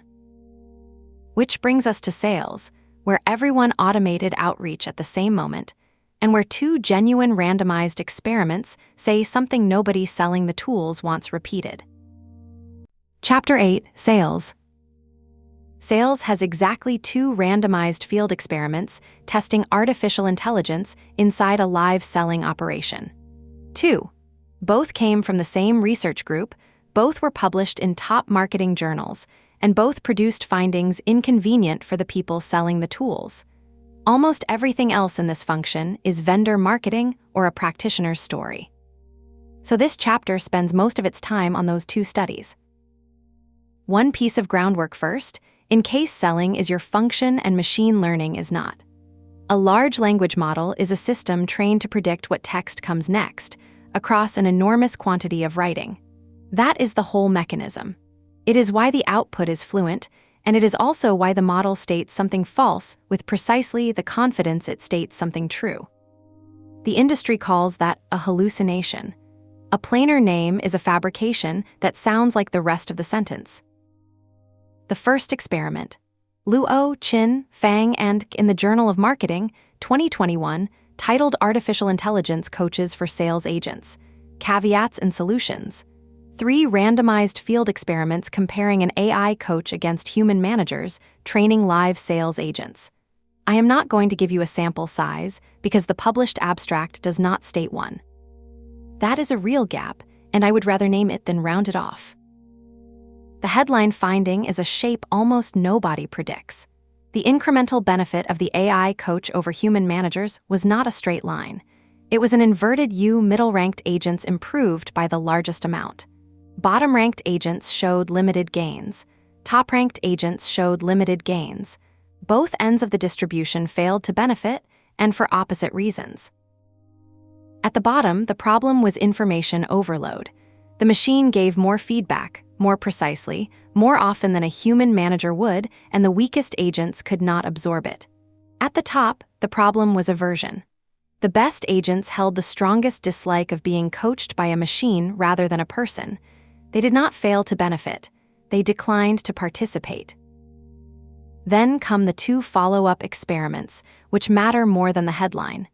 In the second, the researchers redesigned the AI coach by restricting the level of training feedback it gave. They deliberately turned it down. Bottom-ranked agent performance improved significantly. In the third, the combination of AI coach and human manager beat either one alone, pairing the machine's hard data skills with the manager's read of a person. Sit with that because it is not what you will be sold. The fix was not a better model. It was less output, better placed, with a human attached. That is the opposite of the default commercial design, which is maximum surface area. The second experiment is about disclosure, and it is genuinely uncomfortable. Luo, Tong, Fang, and K in Marketing Science, 2019. More than 6,200 customers were randomized to receive highly structured outbound sales calls from either chatbots or human workers, with variation in whether and when the machine identity was disclosed. Two findings. Undisclosed, the bots matched proficient human workers and substantially outperformed inexperienced ones. And disclosure of chatbot identity before the conversation reduced purchase rates by more than 79.7%. Roughly 4/5 of the commercial value gone because of one sentence at the start of the call. The mechanism the researchers describe is that once told the agent was artificial, customers perceived it as less knowledgeable and less empathetic. Calls got shorter. Purchases fell. The penalty was reduced by disclosing later in the conversation and among customers who already had experience with AI. This result circulates as a tactic. Do not tell them it is a bot. That is the wrong conclusion, and not only on ethical grounds. Read it commercially. A capability that loses about 4/5 of its value the moment you tell the truth about it is not an asset. It is an exposure, one disclosure rule away from worthless. Requirements to disclose automated agents have tightened in a number of jurisdictions since 2019, and I am deliberately not enumerating them, because I have not verified the current text of any of them, and you should not take a compliance position from an audiobook. One caveat, in fairness. It is from 2019, before this generation of models. The bots were highly structured call scripts, not generative systems, so do not read it as a measurement of what today's models can do on a call. What it measures, and what is unlikely to have reversed, is how people respond to learning they are talking to a machine. Now the contradiction, because it is important and almost never stated out loud. The next chapter is customer support, where the largest study in this entire literature found that AI assistants helped the least experienced agents most by a wide margin and did close to nothing for the best. In sales coaching, the least experienced agents were precisely the ones who benefited least. Same broad idea, a machine helping a frontline worker, opposite distributional result. Both are controlled evidence. Both are good studies. I am not going to paper over that. Anyone who tells you AI levels up your juniors is generalizing from one study into a domain where the opposite was measured. My own reading, and I label it as my inference rather than a documented finding, is that the difference is the interface. Support assistants hands an agent a draft answer to the question in front of them, which reduces load. Sales coaching hands an agent a critique of their own behavior across many calls, which requires them to already have the framework to make sense of it, and so adds load. The second experiment supports that reading, since turning the feedback down is what rescued the weakest agents. But it is a hypothesis fitted after the fact.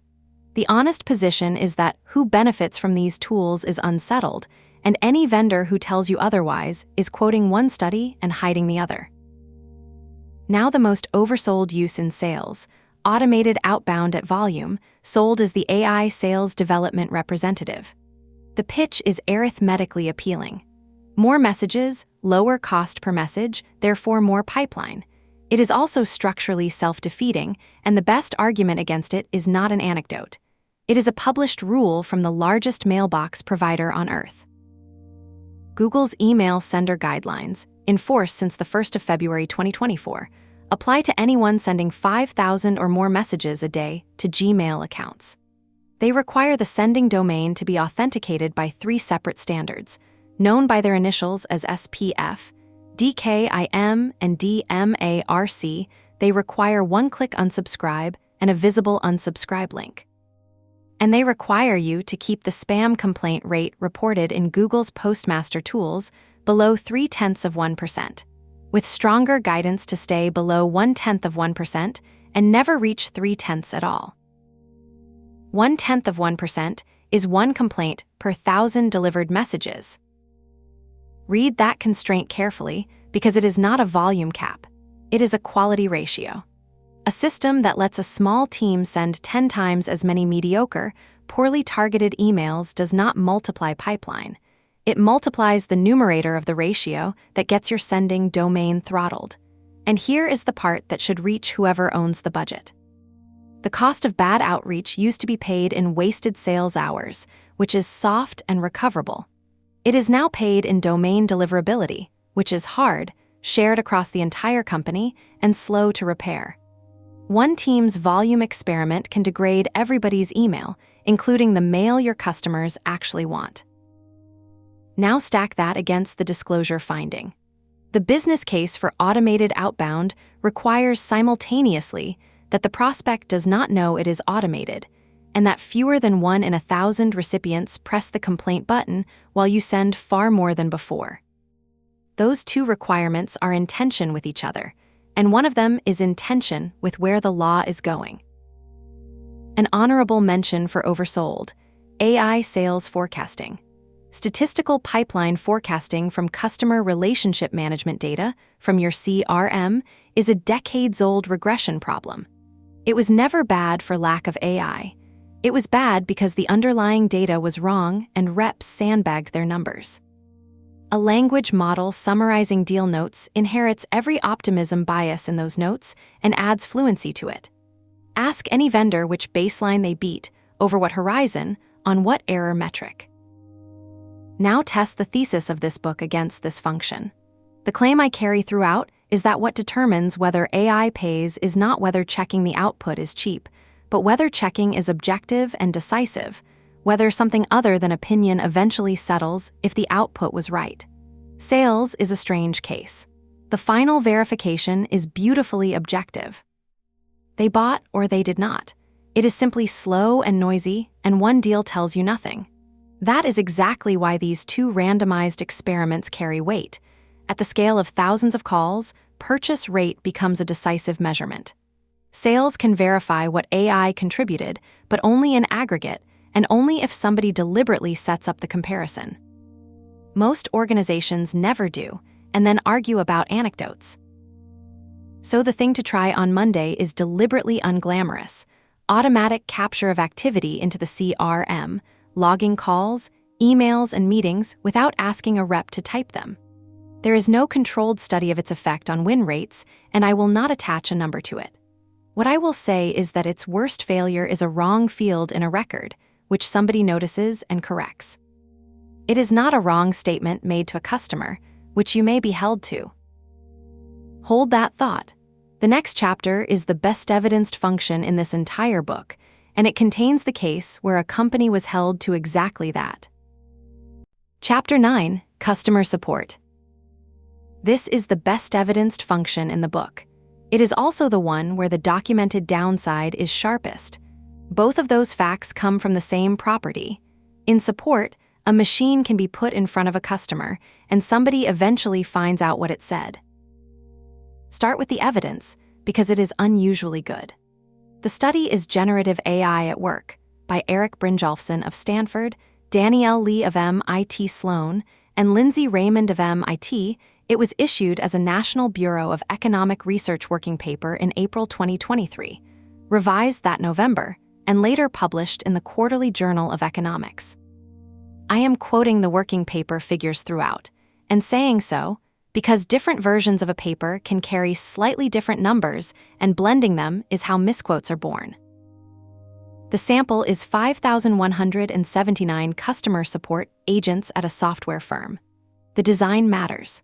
The firm rolled out a generative AI conversational assistant in stages, not all at once, and the researchers used that staggered rollout to identify the effect.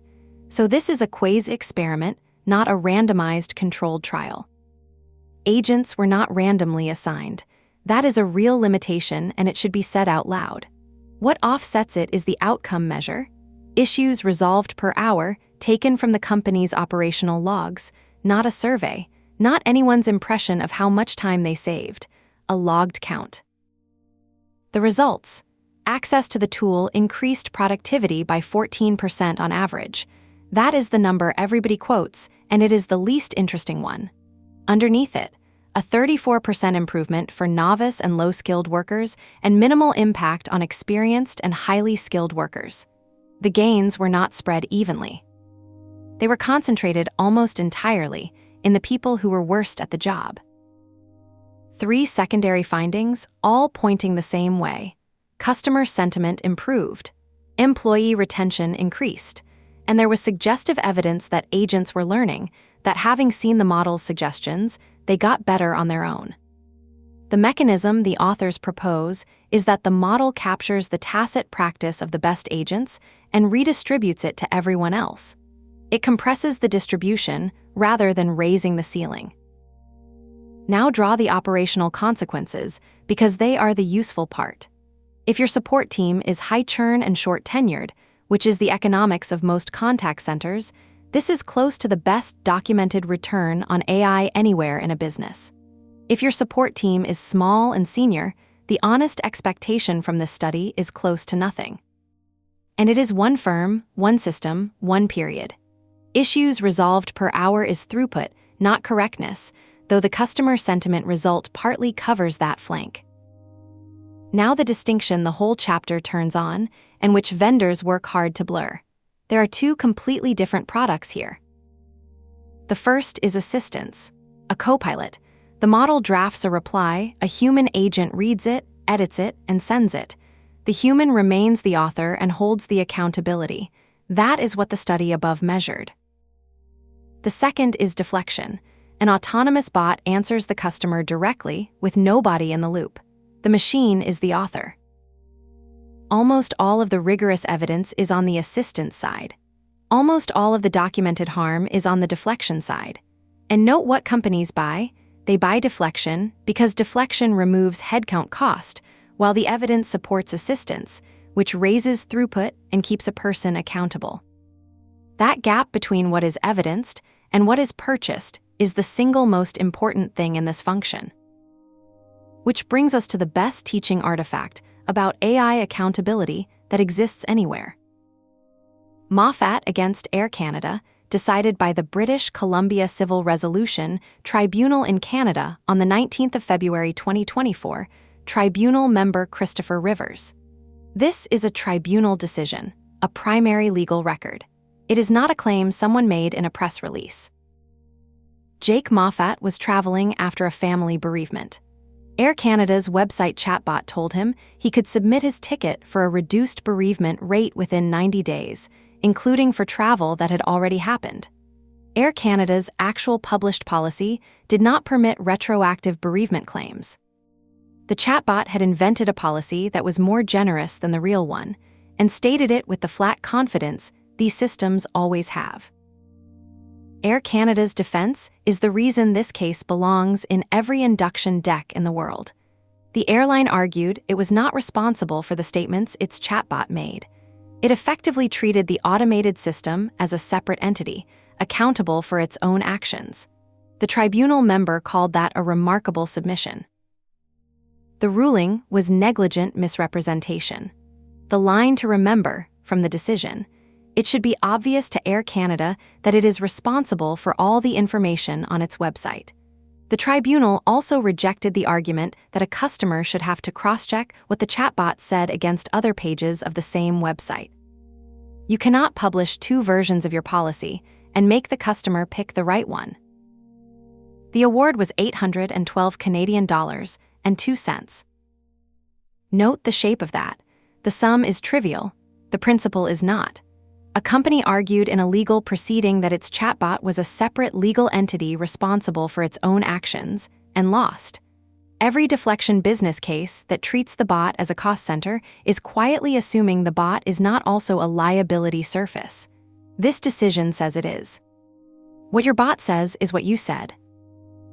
Compare the quality of that evidence with the case usually made for deflection. The most cited example is Klarna's announcement in February 2024 that its AI assistant handled 2.3 million conversations in its first month, roughly 2/3 of its customer service chats, doing the equivalent work of 700 full-time agents, cutting resolution time from about 11 minutes to under 2, and driving an estimated $40 million United States dollars in profit improvement. Every one of those numbers is self-reported by an interested party. It is unaudited, measured over a single month, published while the company was pre-initial public offering and partnered with the model vendor. Equivalent work of 700 agents is a modeled figure, not an observed headcount change. 2/3 of chats is a volume statistic that tells you nothing about whether the remaining third were the hard ones. Treat it as evidence that a company said deflection worked. It is not evidence that deflection worked. And a small observation with a long tail, the company's own press index carries no later statement revising the strategy. Firms publish the win. They do not publish the retreat. Now the honesty this book owes you. The distribution finding here is contradicted by the other controlled evidence in this space. The previous chapter covered sales, where 3 randomized field experiments found the benefit of an AI coach followed an inverted U. Middle-ranked agents gained most, bottom-ranked agents gained little because the machine overwhelmed them with feedback, and top-ranked agents gained little because they did not want it. Here, in support, the least experienced gained the most by a wide margin. Same broad idea, a machine helping a frontline worker. Opposite distributional result. Both are controlled studies. So the sentence, AI levels up your juniors, is not a finding. It is one finding from one function that reverses in another. My own reading, and I flag it as inference, is that assistance which hands someone a draft answer to the question in front of them reduces cognitive load, while coaching that critiques their behavior across many calls adds it. That fits both results, but it was fitted afterwards. The distribution of benefit is genuinely unsettled, and the only way to know which pattern holds in your operation is to measure your own gains by tenure band. That is the thing to try on Monday, and it costs nothing but discipline. Finally, the thesis. The claim I carry through this book is that AI pays where verification is objective and decisive, where something other than opinion eventually settles whether the output was right. Support is the strongest case for it, but not in the naive way. Customer sentiment is a subjective measure, and it improved, which cuts against any version of the thesis that demands machine-checkable outputs. What makes support decisive is more boring than that. A ticket is either resolved or it comes back. Resolution is logged. Reopened tickets are counted. There is an operational fact of the matter, arriving within days. That is my reasoning rather than a stated finding of the study, but it is why this function could be measured at all. Strongest evidence in customer support, AI assistance to human agents, with gains concentrated in the newest ones. Most oversold, full autonomous deflection sold as headcount replacement. The next chapter takes the same accountability question into a profession that has been discovering it the hard way, in public, in front of judges. Chapter 10, Legal. First, plainly, nothing in this chapter is legal advice. It is a survey of published evidence and public court records about how these tools behave. Professional obligations differ by jurisdiction and by regulator, and they change. Where I name a case, I am describing a documented event, not stating a rule and not characterizing anyone's competence. Here is the summary that explains almost everything that follows. Legal AI is mature where the ground truth lives inside the documents you already hold, and immature where it lives outside them, in the corpus of law itself. Start with the mature end because it has the only controlled evidence in the function. Technology-assisted review in discovery, predictive coding, is older than generative AI and does not depend on it. The anchor study is Grossman and Cormack in the Richmond Journal of Law and Technology, 2011, analyzing a collection of more than 800,000 documents. Technology-assisted review achieved recall of about 77% and precision of about 85%. Exhaustive manual review by human assessors achieved recall of about 59% and precision of about 32%. The precision difference was overwhelmingly significant. The recall difference favored the machine but was not statistically significant, and honest use of the study says so. Two details matter more than the headline. The technology-assisted processes required humans to look at between roughly 0.5% and 4% of the collection, and human assessors missed between 20 and 75% of all relevant documents. The comparison baseline for legal AI is not perfection. It has tired people at 2 a.m. in a document review. Note why that use earned its standing: measurable ground truth, statistical validation protocols, and court-sanctioned workflows. Generative legal research has none of the three. Do not let anyone move the credibility across. Among the generative uses specifically, the strongest is extraction against documents you already possess. Find every change of control clause. Flag every unlimited liability provision. Map obligations and deadlines against a standard form. This is a closed-book task. The model does not have to know the law, it has to read. And when it is wrong, a human verifies by looking at the page the clause came from. Verification that is fast, objective, and decisive, all three. Be careful with the evidence here. The most cited contract review study, from 2018, comparing AI against lawyers on non-disclosure agreements, was funded and published by the vendor whose product was tested. That is vendor marketing, not a controlled study, and I will not quote its numbers. Now the most oversold use: unsupervised legal research. To follow the evidence, you need one concept. On its own, a language model has no library. It answers from statistical patterns in its training data, which is how it invents case names that sound exactly like real ones. Retrieval augmentation bolts a search system onto the front. The tool searches a real database of authorities, pulls actual passages, and hands them to the model to write from and cite. That is a genuine improvement, and every serious legal research product does it. The question is how much it fixes. The answer comes from an independent evaluation by researchers at Stanford, Magish, Sarani, Dahl, Susgun, Manning, and Ho of the leading commercial legal research tools. They built 202 legal queries across general research, jurisdiction-specific and time-specific questions, false premise questions, and factual recall. Every query was submitted by hand through the vendor's own web interfaces, and every response was reviewed manually. Their definitions are precise and worth carrying with you. A response counts as hallucinated if it includes false statements or falsely asserts that a source supports a statement. Read that twice. It is not only about inventing a case. Citing a real case that does not say what you claim it says counts too. The paper calls that misgrounded. A response is incomplete if it fails to address the query or fails to provide proper citations. Accurate means both correct and grounded.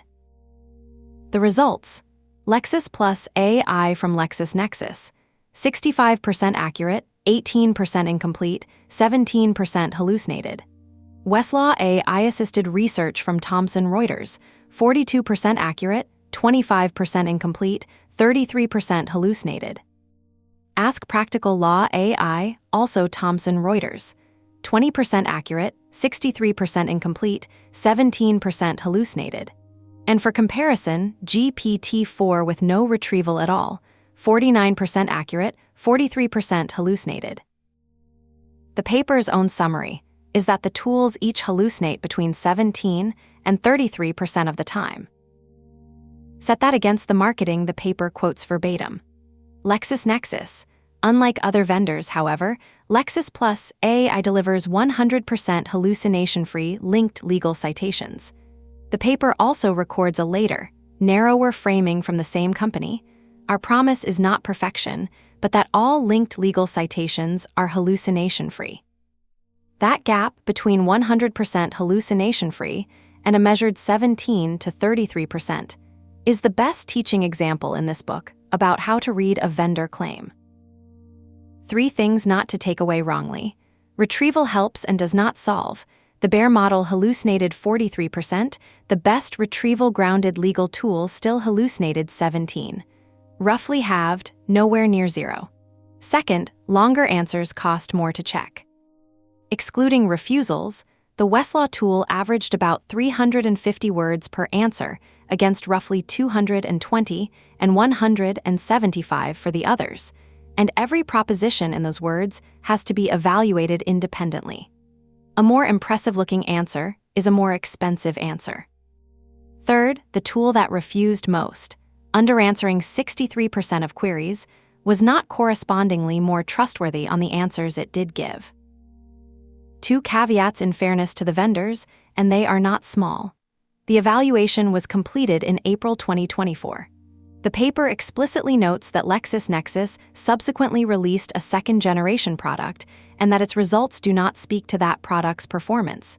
These are 2024 numbers. Do not narrate them as today's. And the paper records that Thomson Reuters denied the research team access 3 times, granting it only after initial results were published. Now the sanctions story, and the popular version of it is wrong. The best source is the AI hallucination cases database maintained by Damien Charlatan, which tracks decisions where a court explicitly found that a party relied on hallucinated content and links most entries to the underlying court document. As of the 4th of August 2026, it records about 1,824 cases, 1,256 in the United States, 204 in Canada, 97 in Australia, 61 in the United Kingdom. 3 corrections to what you have probably heard. First, this is not primarily a lawyer problem.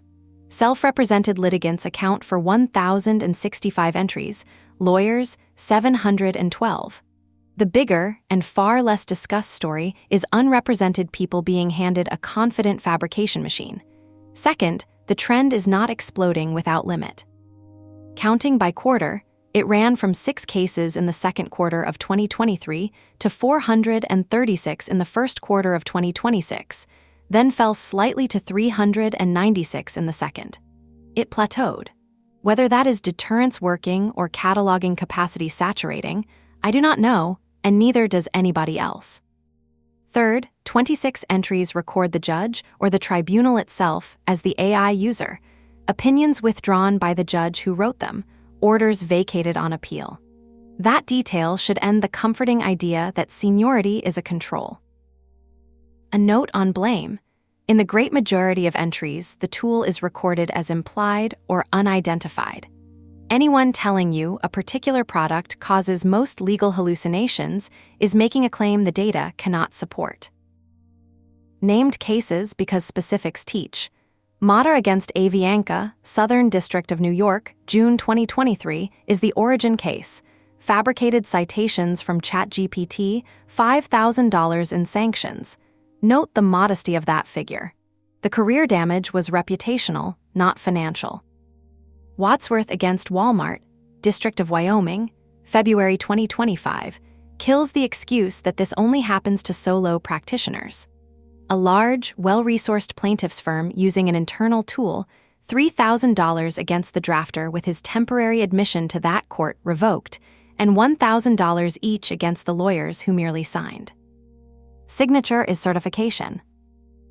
The largest verified financial consequence in the database is Kuvit against Wisnowski, District of Oregon, March 2026.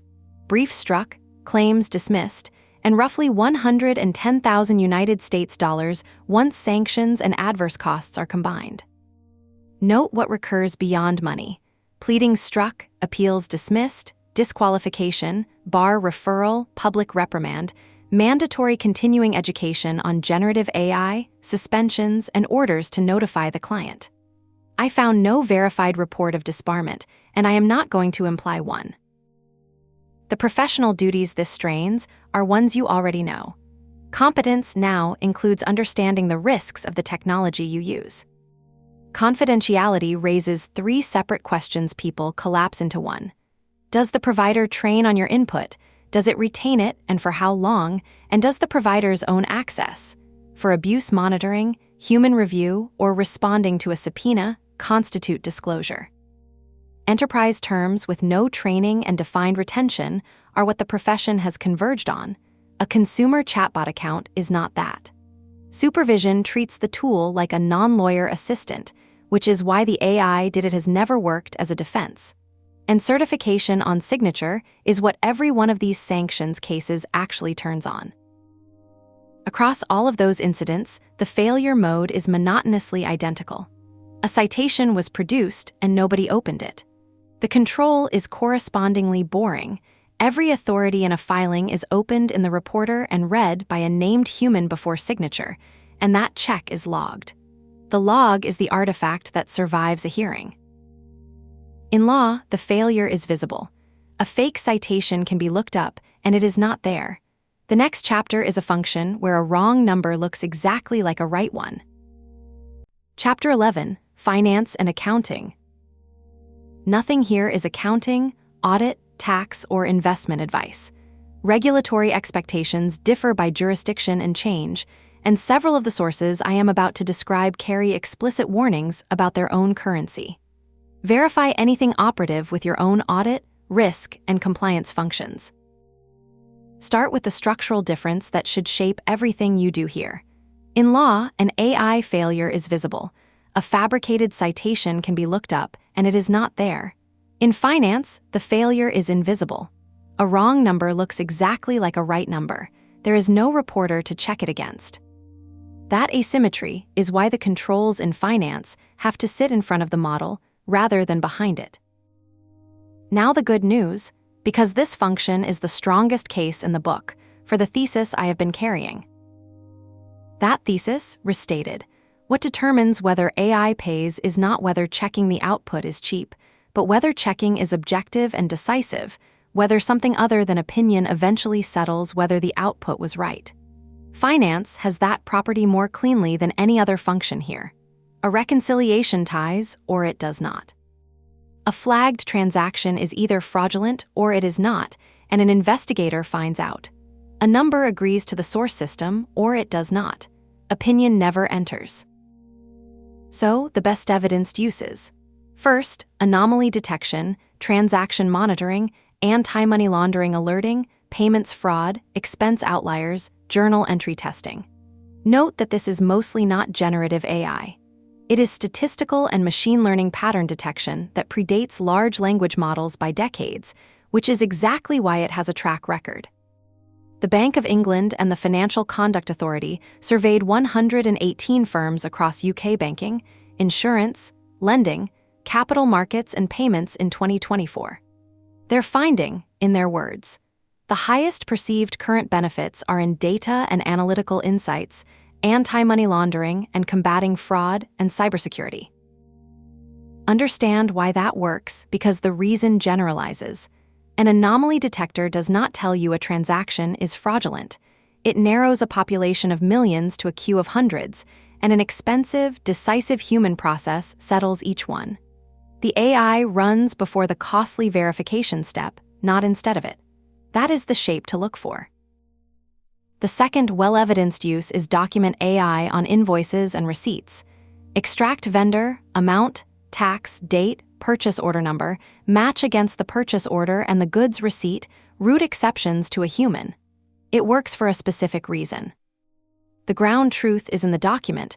The three-way match is an independent control that already existed and does not depend on the AI, and the vendor complains if you get it wrong. High volume, low value per item, an existing detector, the economics work even at imperfect accuracy. Among generative uses specifically, a model that writes text, the best attested is reconciliation support. This is not a vendor claim. It comes from the Public Company Accounting Oversight Board, the U.S. audit regulator, in a July 2024 staff update based on outreach to the firms that audit the majority of the market capitalization of U.S. issuers. In its words, some preparers also use generative AI to assist in the performance of less complex and repetitive processes, such as preparing account reconciliations or to assist with identifying reconciling items. Read that exactly as written: less complex, repetitive, assist, a regulator documenting real production use, and even so, the verb is assist. Nobody is closing the books autonomously. The same document contains the most useful single fact about audit maturity I found anywhere. Verbatim, the current integration of generative AI in audits conducted by the firms we spoke to appears to be focused primarily on administrative and research activities, drafting memos, preparing presentations, researching internal guidance. And then this: some firms currently do not allow generative AI to be used when performing audit or attest procedures due to data privacy concerns and other risks, such as reliability concerns related to output. Some of the largest audit firms on Earth will not let these systems near an audit procedure. That signal comes from the firms themselves, via their regulator, not from a skeptic. Now the most oversold, and it is the best lesson in provenance in this entire book. In July 2024, 3 academics, Kim, Moon, and Nikolaev, released a working paper titled Financial Statement Analysis with Large Language Models. Its claim traveled everywhere. Given standardized, anonymized financial statements, the model outperformed financial analysts in predicting the direction of earnings changes, and trading strategies built on its predictions produced higher Sharpe ratios and alphas than strategies based on other models. If you heard that AI now beats analysts at reading financials, this is almost certainly the paper you heard about, whether or not anyone named it. In February 2025, it was withdrawn. Not debunked by a rival, withdrawn by its own authors. The withdrawal notice reads, "A co-author identified inconsistencies in the data and analyses while attempting to replicate past analyses from the working paper. Accordingly, we have temporarily withdrawn the working paper from circulation while we review the research findings." I am not going to quote you any of its numbers because they are withdrawn, and quoting them would be exactly the error. The lesson is the withdrawal itself. The most shared AI beats analysts result of its year did not survive replication by one of the people who wrote it. And the practical use of that fact, any source still quoting that paper's figures as current has not checked. Treat that as information about the source. The structural point underneath it is simpler. A language model is not a forecasting model. Time series forecasting is a well-studied statistical problem with decades of competitive benchmarking, and the winners are typically statistical or gradient-boosted methods, not language models. Where these tools genuinely help is in pulling driver data out of unstructured sources, articulating scenarios, and explaining a forecast produced by a proper model. When someone claims a language model improved forecast accuracy, ask which baseline it beat, over what horizon, on what error metric. Now governance, which in regulated finance is not a blank page. Banks have been under binding supervisory expectations for models since 2011. The Federal Reserve's supervisory guidance on model risk management, known as SR 11-7, with a parallel bulletin from the Controller of the Currency, adopted by the FDIC in 2017. One honest caveat: the original agency pages did not resolve during this research, and the FDIC's adopting letter is now marked as no longer active. Supervisory guidance gets reissued and rescinded. Confirm its current status before relying on it. I quote it because the definitions are the clearest available, not because I can vouch for its present force. 2 of those definitions do real work. A model is a quantitative method, system, or approach that applies statistical, economic, financial, or mathematical theories, techniques, and assumptions to process input data into quantitative estimates, and the guidance adds that certain qualitative approaches are considered models. That is the hook.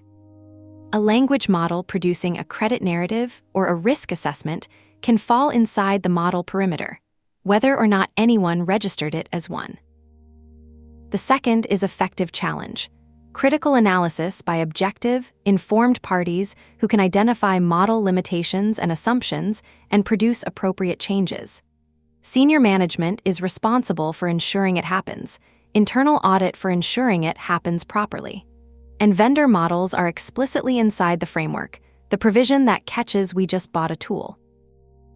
Now hold that against a measured finding from the same Bank of England and Financial Conduct Authority survey.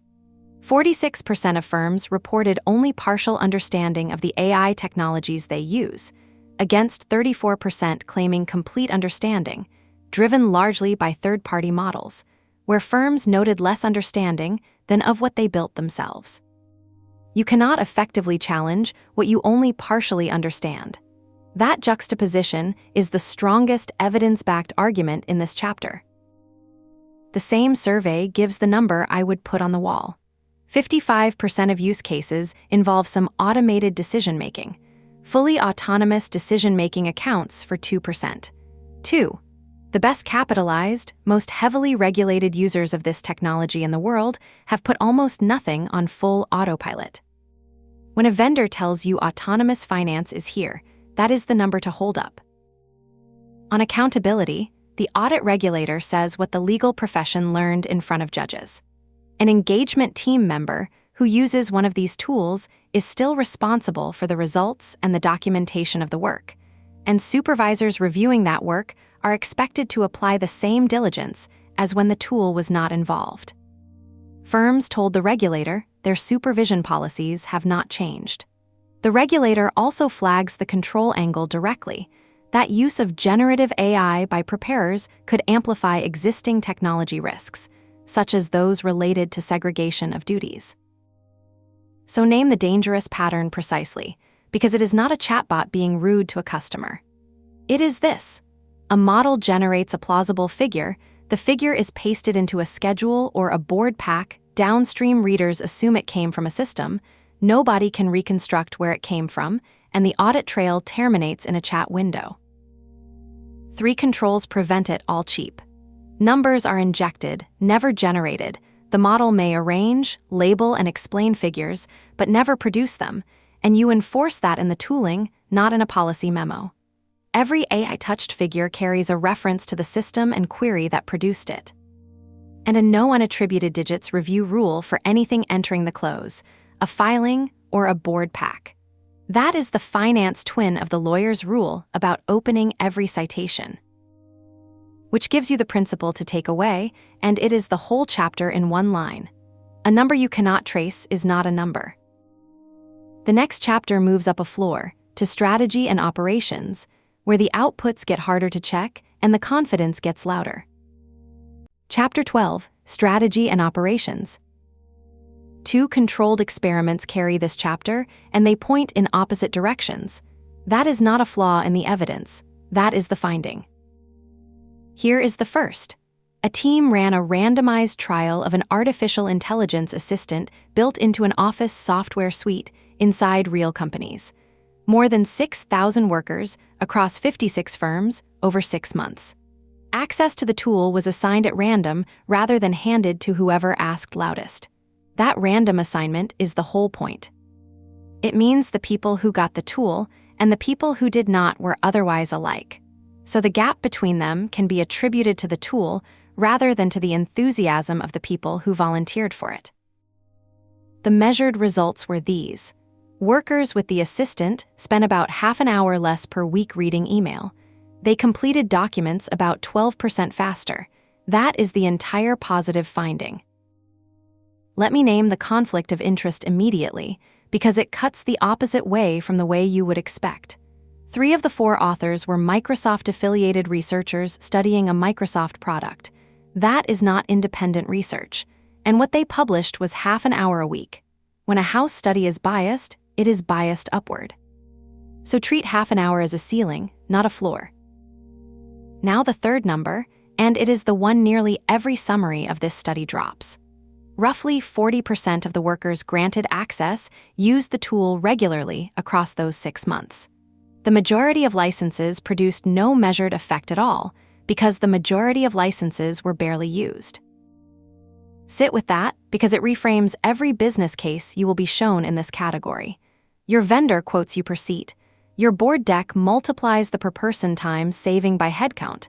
But this is an opt-in technology living inside a mandatory purchase. Adoption is not usage.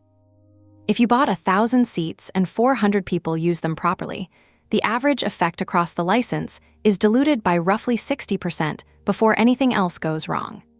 The gap between seats sold and seats used is, in my view, the single largest unpriced item in enterprise AI budgets today, and it is measurable. Your identity provider knows exactly how many people opened the thing last week. Almost nobody looks. One more piece of honesty about that trial. You will see it cited for a reduction in time spent in meetings. I could not confirm that finding in the source, so I am not going to repeat it. What is in the source is email and documents. Meeting synthesis, note-taking, transcript to summary work is structurally the same shape as document work. Input exists, output is a compression of it, and I expect the effect to transfer. But that is my inference, not a documented result, and you should hold it more loosely than the 12%. Two other things worth knowing about the scale of all this.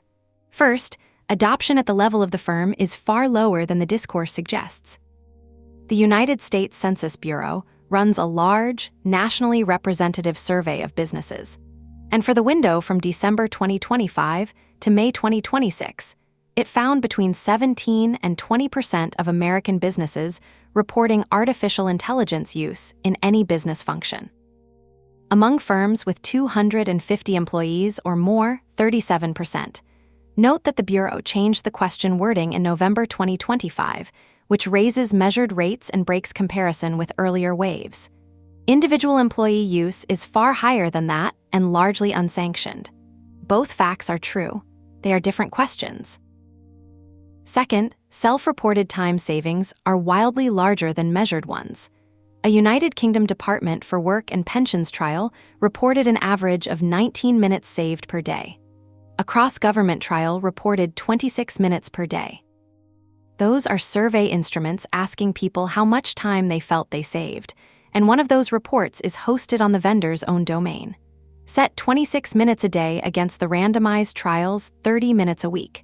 That is roughly an order of magnitude. Both are real measurements. They measure different things.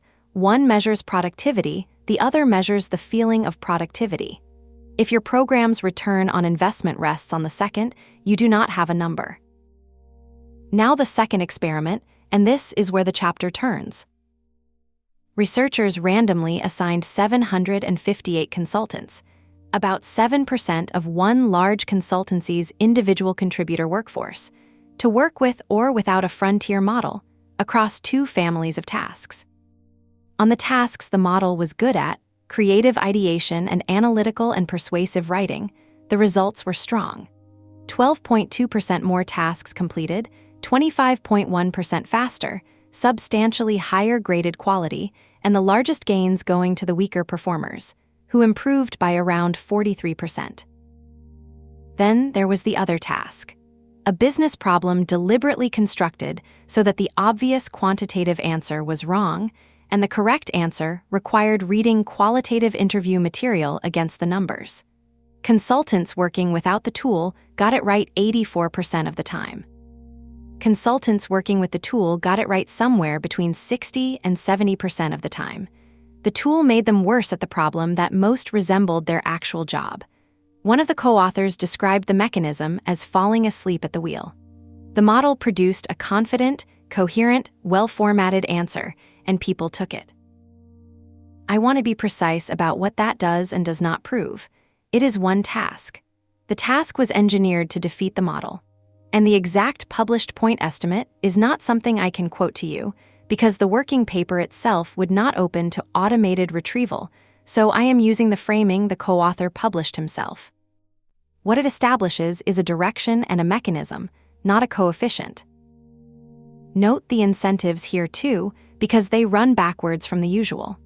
The experiment was run in collaboration with the consultancy whose staff took part, and that firm sells artificial intelligence advisory work. The study was pre-registered, and it reported a result that is unhelpful to the seller. A negative finding, surviving that arrangement raises my confidence rather than lowering it.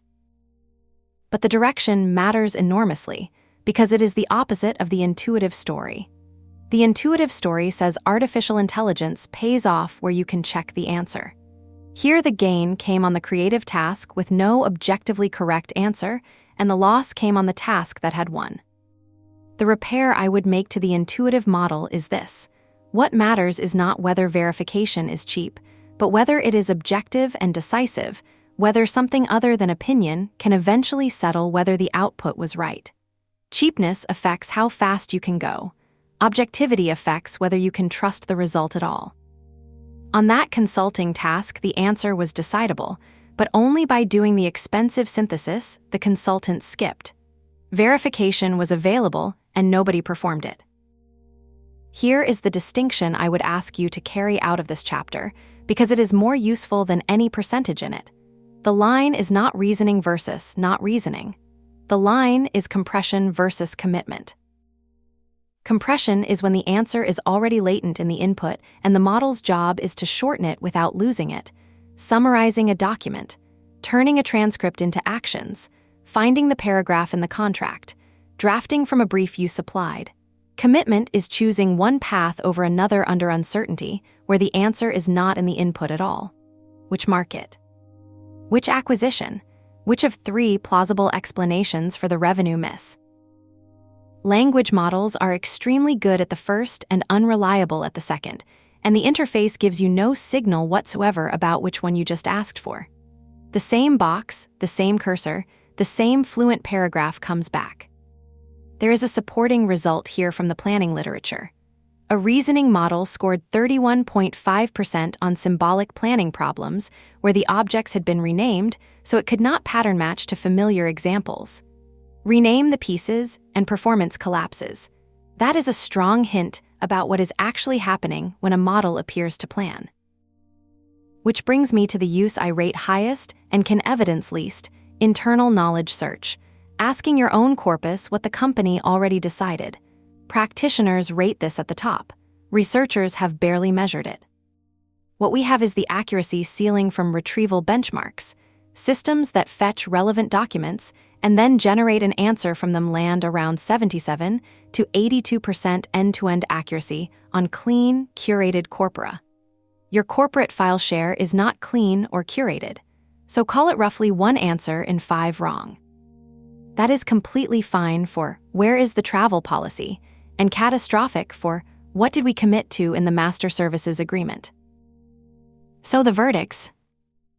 Strongest evidence: drafting, summarizing, and searching routine documents and email. It is the only business operations use with a randomized controlled trial behind it. It is worth half an hour a week and 12% on document turnaround, and it is the least exciting item anyone has ever put on a slide. Most oversold: artificial intelligence as strategist. Scenario modeling, competitive strategy, ask the model what we should do. This is the one use with a controlled study showing it makes outcomes worse. The framework it generates is the product. The judgment is not and never was. On Monday, do 2 things. Pull your actual weekly active usage against seats purchased and stop quoting per seat savings until you have it. Then, take 1 recurring decision memo and split it. Let the model compress the inputs and require a named human to write the recommendation paragraph unaided. If the recommendation gets worse, you have learned something real about your own frontier. Next, a function where I cannot offer you a controlled study at all, and where saying so plainly is the entire chapter. Chapter 13, Partnerships and Business Development. I am going to start this chapter by telling you what I did not find. I went looking for evidence about artificial intelligence in partnerships and business development. Controlled studies, experiments where some people get the tool, some do not, and somebody measures the difference. Surveys with a disclosed sampling frame so you can at least tell who was asked. Named companies publishing measured outcomes from their own deployments. I searched across partner discovery, partner qualification and scoring, ecosystem and market mapping, deal desk support, contract redlining handoff, integration scoping, and partner-facing communications. I found none, not one controlled study, not one survey with a disclosed methodology specific to this function, not one named company case with measured outcomes. What exists instead is a well-populated category of vendor marketing, partner relationship management platforms, and ecosystem mapping tools publishing customer quote pages, and practitioner anecdote on professional networks and community blogs. Those are real artifacts, and they tell you what people are selling. They do not tell you whether anything works. That absence is the chapter. It is not an apology for the chapter. Everything I say after this point is reasoned inference from evidence gathered in adjacent functions, and I am going to label each inference out loud as I make it, every time. If you want to stop listening at the end of this paragraph and simply take away, nobody has measured this, you will have taken away the most defensible thing in it. So why is it empty? Two structural reasons, and both of them generalize well beyond partnerships. The first is population. Partnerships is a small function. A company with 400 engineers has perhaps 4 partner managers. You cannot run a randomized trial on 4 people. And no vendor in this category has enough seats across enough customers to fund a serious study, even if they wanted one. The economics that paid for the large workplace trials in software and customer support simply are not there. The second reason is more interesting, and it connects to the argument running underneath this whole book. The outcome variable is slow and confounded. A partnership signed in the first quarter produces revenue in the fourth quarter of the following year, through a channel with a dozen other inputs: pricing changes, a competitor stumbling, a product release, the account executive who happened to own the relationship. Even a well-designed study could not attribute the difference to a drafting tool. Now connect that to the model I have been testing throughout. Artificial intelligence is trustworthy where verification is objective and decisive. Not necessarily cheap, decisive. Something other than opinion has to be able to settle, eventually, whether the output was right. Protein structure prediction has brutally expensive verification and is one of the technology's best domains, because the verification, when it comes, is final. Partnerships fails that test twice over. Verification is neither cheap nor decisive. Whether a partner was the right partner is revealed over quarters, through confounded channels, and is genuinely arguable afterwards. That is the same property that defeats experimentation. The reason there is no evidence and the reason you should be cautious are the same reason. I find that unusually clarifying, and it is the most useful thing this function has to offer the rest of the book. With that said, here is what can be reasoned, labeled as promised. Partner discovery and qualification. Inference, not finding. Structurally, this is retrieval plus synthesis over public and internal sources. Who else sells into our accounts? Who has already built against our application programming interface, our API who has the distribution we lack? That is the same shape as internal knowledge search, and so I would assume the same accuracy ceiling. Systems that fetch documents and then generate an answer from them land somewhere around 77 to 82% end-to-end accuracy on clean, curated research corpora. And the open web plus your own customer relationship system is not clean or curated.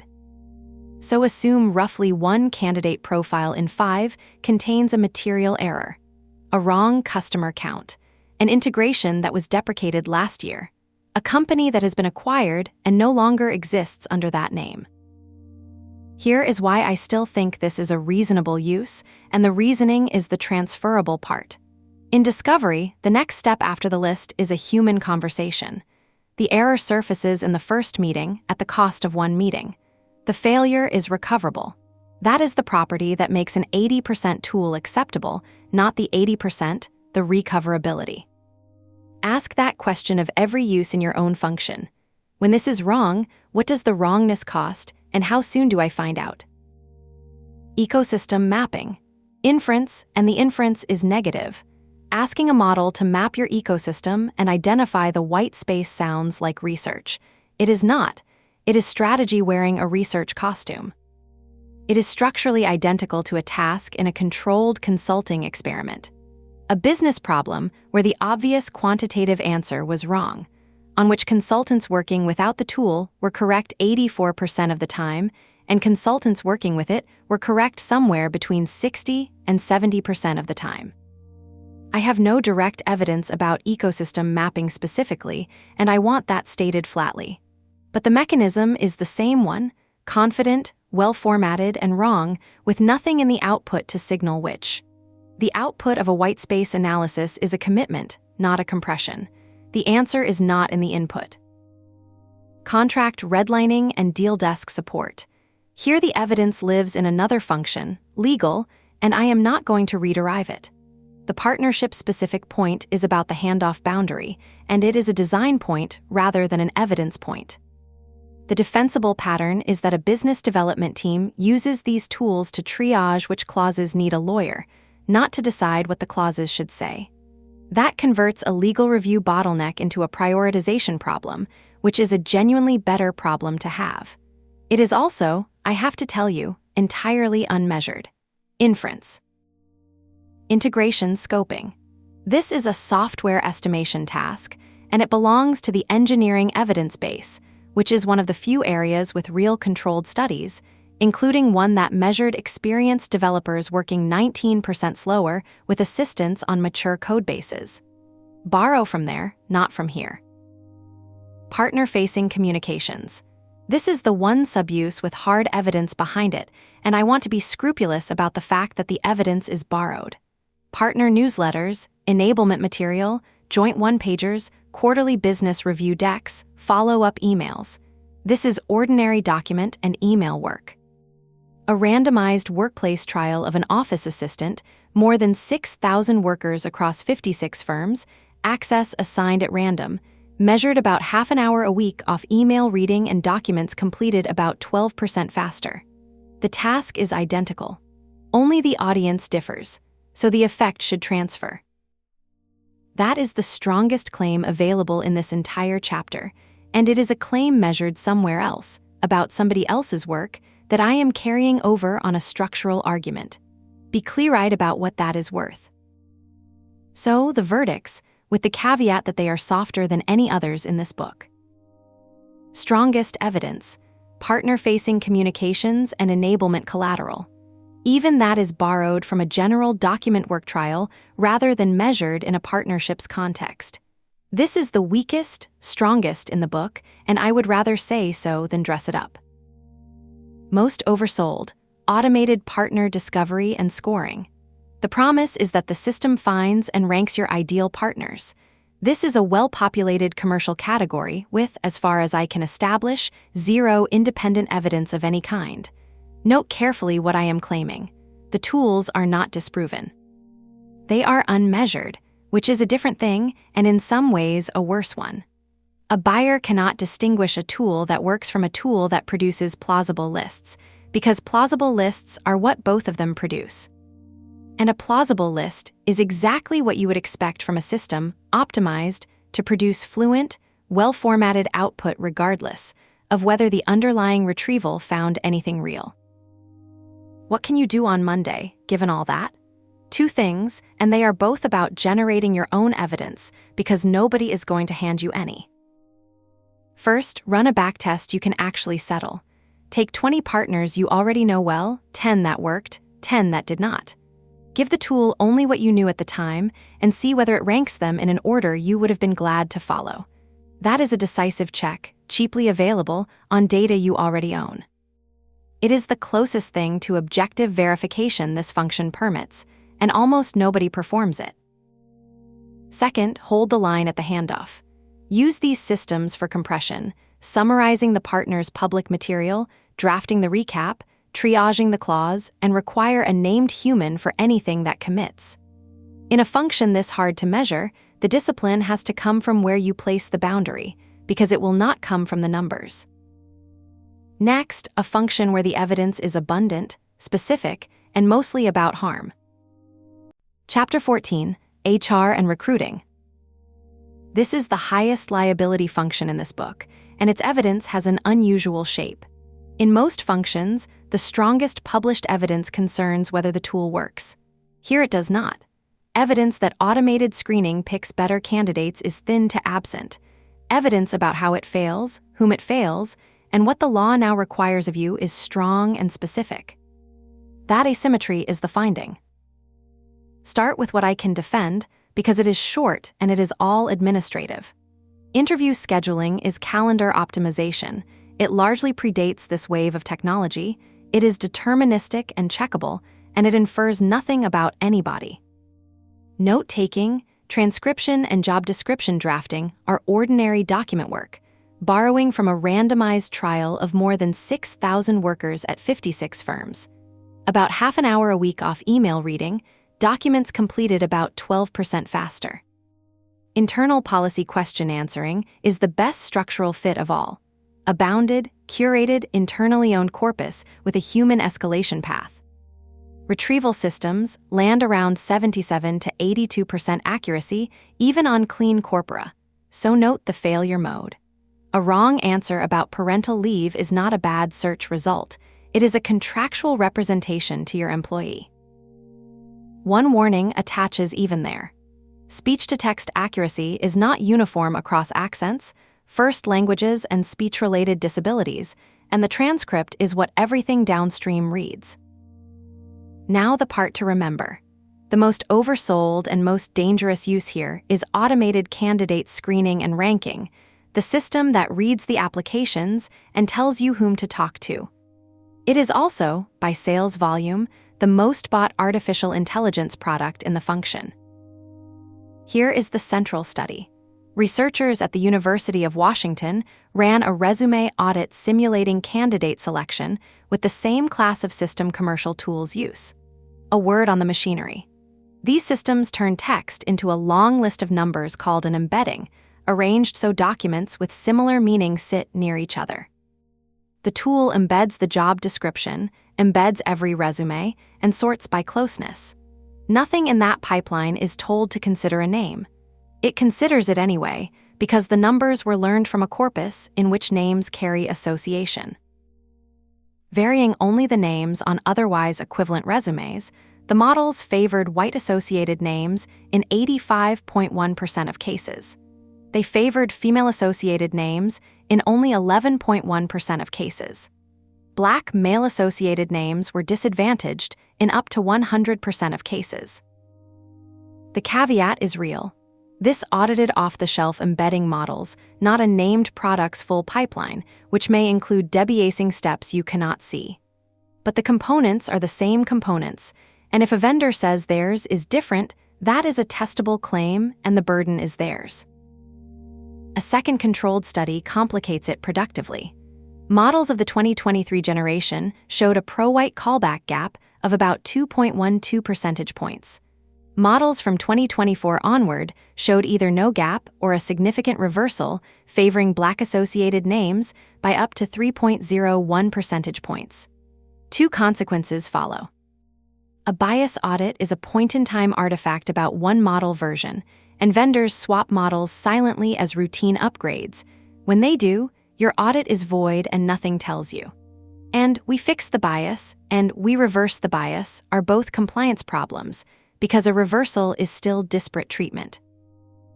Which brings us to the most instructive governance failure I know of. New York City passed Local Law 144 of 2021, the first law anywhere requiring bias audits of hiring algorithms, enforced from the 5th of July, 2023. Use such a tool to substantially assist or replace discretionary hiring for a job in the city. And you must commission an annual independent bias audit, publish a summary, and notify candidates in advance. Then researchers checked whether anyone did. 155 student investigators recorded the compliance of 391 covered employers. 18 had posted an audit. 13 had posted a notice. roughly 4.6% and 3.3%. And nearly every audit that was posted showed a passing impact ratio. Every tool that got audited passed. The authors call it null compliance, and the mechanism is the lesson. Employers self-determine whether their tool meets the definition. When the trigger is self-assessed, the rational move is to conclude it does not apply, and no audit is ever required. The first bias audit law in the world was specific, first-in-class, and almost entirely inert. Now let me correct two stories you have certainly been told. The first, the Equal Employment Opportunity Commission settled a case against a tutoring company in September 2023 by consent decree for $365,000. Its application software automatically rejected female applicants aged 55 or older and male applicants aged 60 or older, more than 200 qualified applicants, under the Age Discrimination in Employment Act. It is widely cited as the first artificial intelligence hiring case. It was not one. It was a hard-coded rule. Somebody wrote the age cutoff into the software deliberately. What it establishes is narrower and more useful. Automating a decision does not launder it. The software did exactly what it was told, and the liability attached anyway. The second, Reuters reported in October 2018 that a large retailer built an experimental resume ranking model which learned to penalize applications containing the word women's and abandoned the project. It is constantly retold as an artificial intelligence that rejected women. It did not. The tool was scrapped in development before it decided anything about any real candidate. It is a good story about testing for disparate impact before deployment, and it is not an incident of applicant harm. Presenting it as one weakens every honest argument standing next to it. The live case is the one for your risk register. An applicant over 40 alleges he submitted more than 100 applications through employers using a major platform's screening tools and was consistently rejected.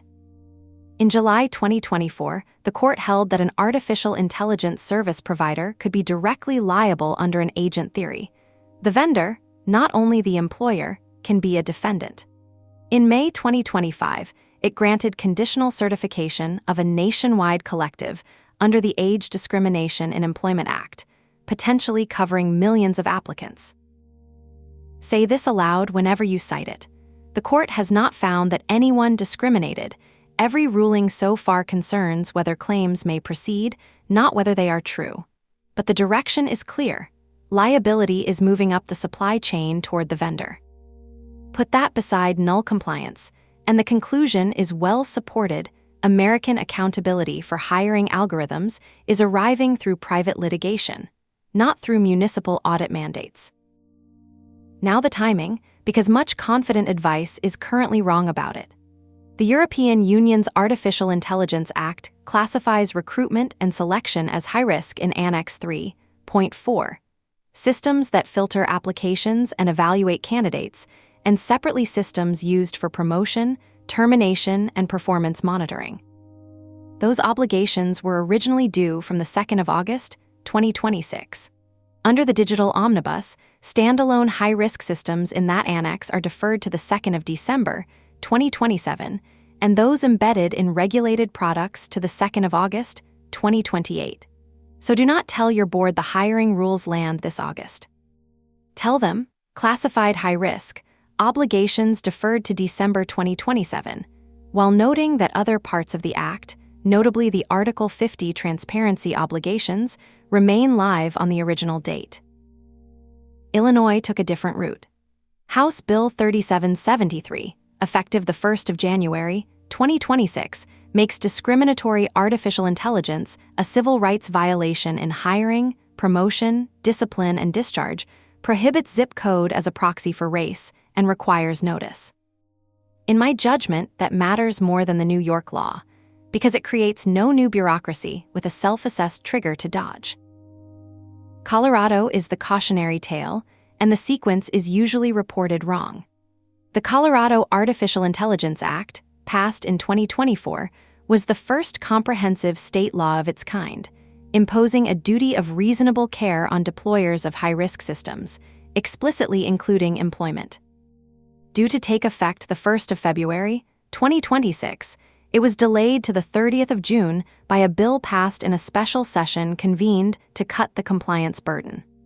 A federal magistrate judge was reported to have blocked enforcement in April 2026. I flag that as the weakest link in the chain. Then it was repealed and reenacted as the Automated Decision-Making Technology Act, signed the 14th of May, 2026, effective the 1st of January, 2027, with the duty of care and the impact assessments dropped. Delayed, enjoined, and gutted before it ever took effect. Anyone telling you this area is settled is wrong in both directions. One last thing, and it is the deepest reason for caution. My model is that this technology earns trust where verification is objective and decisive, where something other than opinion can eventually settle whether the output was right. Hiring fails that test as almost nothing else does. You never observe the counterfactual. The candidate you screened out does not return in a year to show what they would have delivered. There is no ground truth, ever, for the rejections, and rejection is the half of the decision the tool actually makes. The verdicts: strongest evidence, internal policy question answering and administrative document work, notes, job descriptions, scheduling. The evidence points positive, and no inference about a protected class occurs anywhere in it. Most oversold and most dangerous: automated resume screening and ranking, and above all video interview trait inference. 85.1% white name preference in a controlled audit of the exact model class sold commercially. Bias direction that flips between model generations, voiding any point-in-time audit. A first-in-the-world audit law that under 5% of covered employers complied with. A nationwide age discrimination collective certified against a platform vendor. On Monday, ask your screening vendor 2 questions in writing. Which model version is running today, and what is your notice obligation to us when it changes?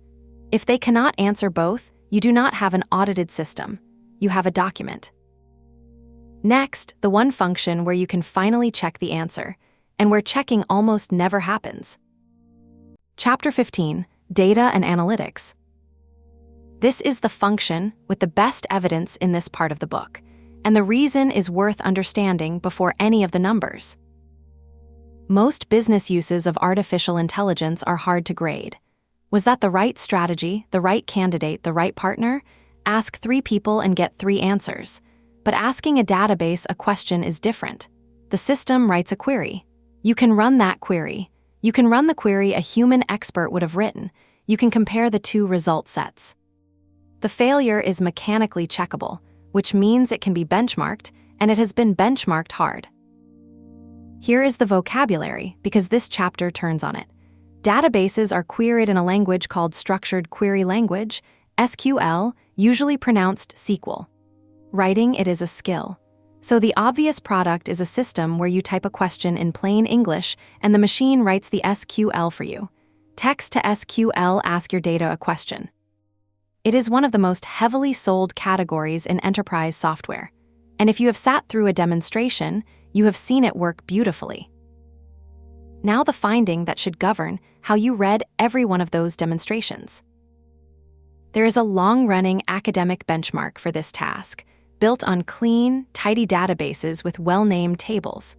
Models score extremely well on it, around 91%, and one widely used model scored 86.6%. Then a team built a second benchmark from real enterprise conditions. 632 workflow problems drawn from actual enterprise scenarios on databases with over 1,000 columns, taken from production systems including Google's BigQuery and Snowflake. Solving them requires reading database metadata, dialect documentation, and sometimes the project's own codebase. Correct answers frequently run to more than 100 lines of SQL across multiple dialects. In other words, a warehouse a company actually built, rather than a schema a researcher built. The same model that scored 86.6% on the academic benchmark scored 10.1% on the enterprise one. The strongest reasoning model available at the time of that paper solved about 17%. Read that gap again because it is the whole chapter. Same task type, same query language, same model. 86.6% on the schema a researcher built, 10.1% on the warehouse a company built. Everything your vendor demonstrates runs on the first kind of schema. Everything you own is the second kind. There is a middle benchmark too, built on larger and dirtier databases, where scores sat around 73%. Its human baseline, set by data engineers and database students, is just under 93% execution accuracy, and the leading system on the leaderboard reached just under 82%. So even at medium difficulty, the best system was roughly 11 points below trained humans. Now the honest update, because it is August 2026 and most write-ups of this stopped in 2024. The Enterprise Benchmarks public leaderboard has moved a great deal. On one split, the top entry now stands at 96.7%. On another, about 76%. 3 things to say about that, and I want to say all 3. First, this is real. A raw model scoring 10 to 20% and a purpose-built system scoring in the 90s are not the same artifact. Those systems wrap the model in scaffolding, they explore the schema, run trial queries, read errors, and retry. Can a language model write your enterprise SQL? And can a system built around a language model write your enterprise SQL? Have genuinely different answers, and anyone still quoting 10% as the state-of-the-art in 2026 is out of date. Second, look at who submitted those scores. The leaderboard toppers are overwhelmingly commercial vendors submitting their own products against a public test set. That is closer to a self-reported case study than to an independent controlled study, and optimizing against a public benchmark is a well-known dynamic with a well-known result. Apply the skepticism you would apply to any number a seller produces about themselves. Third, and most instructive, look at which split resisted. The hardest split requires the system to operate inside a project's actual data transformation codebase, real files, real dependencies, real conventions. It still tops out around 65.6% against 96.7% on the cleanest split. That is roughly 1 failure in 3 on the split that most resembles a working analytics engineer's day. But accuracy is not actually the deepest problem here, and this next part is what I most want you to take away. A coding assistant that writes bad code produces a stack trace. Something goes red. A text-to-SQL system that writes bad SQL produces a number. Numbers do not look wrong. There is no red squiggle under 4,271. The output of a failed query is indistinguishable on the screen from the output of a correct one, and it will be pasted into a slide by lunchtime. The research literature has converged on exactly this, under the heading of ambiguous and unanswerable questions. The finding, repeated across a decade of papers, is that these systems generate plausible SQL for arbitrary questions, including questions the database simply cannot answer. Ask about a field that does not exist, a time period that was never loaded, a segment definition that lives only in someone's head, and you do not get an error. You get a query and a number. How good are these systems at knowing when to refuse? An early benchmark for detecting unanswerable questions had a baseline scoring around 60% on a combined precision and recall measure. A 2025 study found detection accuracy of about 0.8 on structurally impossible questions, but around 0.5. Coin flip performance on questions where the data was simply missing, which is the single most common real failure. The current high water mark, published in early 2026, reaches about 88.5%. That is genuinely good. It is also 1 miss in 8 against a user population that, by the entire design of the product, cannot check. So let me test my working model against this function, because it is the best test in the book. My argument throughout has been that this technology is trustworthy where verification is objective and decisive, where something other than opinion can eventually settle whether the output was right. Analytics is the strongest case for that model anywhere in business. Verification here is objective, decisive, and unusually cheap. Run it, compare it, look at the row count, sanity check the total against a number you already know. And enterprise deployments of this category still disappoint, routinely, which tells you something the model alone does not. Available verification is not performed verification. The self-service pitch, let non-technical people ask the data anything, is a promise that the user will not need to check. That promise is the product. And every result I have just described says checking is precisely what is still required. The thesis says where you can be safe. It does not say you will be. 2 more uses, briefly, and neither has a study behind it.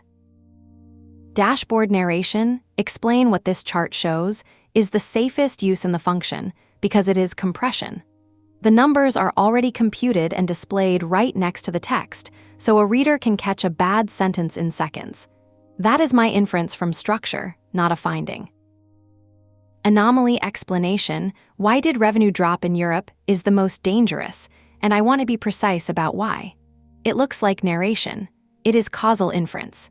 The model will produce a fluent, confident, sourceless cause because producing fluent, sourceless causes is what it does. Nothing in the interface distinguishes that from the chart summary you asked for a minute earlier. That is inference too, but it follows directly from a controlled experiment in which consultants given a business problem with a plausible but wrong answer went from 84% correct without the tool to somewhere between 60 and 70% correct with it. The verdicts. Strongest evidence. Query drafting for someone who can read SQL. The benchmarks support this precisely. The analyst gets the speed benefit of not writing boilerplate joins and supplies the one thing the systems demonstrably lack, the judgment about whether the question was answerable in the first place. That is not a compromise position. It is the deployment pattern implied by every honest number in this chapter. Most oversold. Self-service natural language analytics for people who cannot read the query. The accuracy problem is survivable. The silent accuracy problem is not. On Monday, do this. Take 20 questions your business actually asked last quarter, including 2 or 3 that your data genuinely cannot answer. Run them through whatever tool you are evaluating. Do not score the SQL score 2 things: how many returned a wrong number without complaint, and how many correctly refused. The second number is the one no vendor will show you, and it is the one that determines whether this is safe in your building.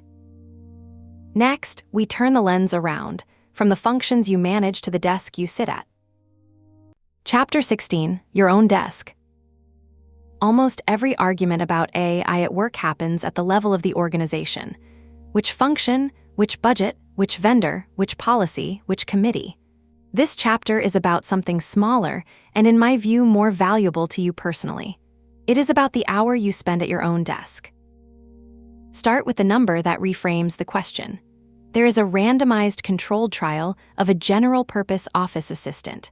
A randomized controlled trial means access to the tool was assigned at random, so the group that got it and the group that did not are otherwise alike.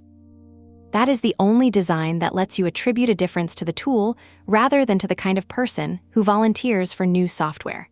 This one covered more than 6,000 workers across 56 firms over 6 months. The measured results were modest and real. About half an hour less per week spent reading email. Documents completed about 12% faster. And then the finding that nearly every summary of it drops.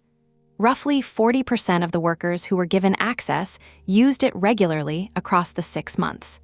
The majority of licenses produced no measured effect at all because the license was never really used. Name the incentive, as this book does every time. 3 of the 4 authors were researchers at the company that sells the product.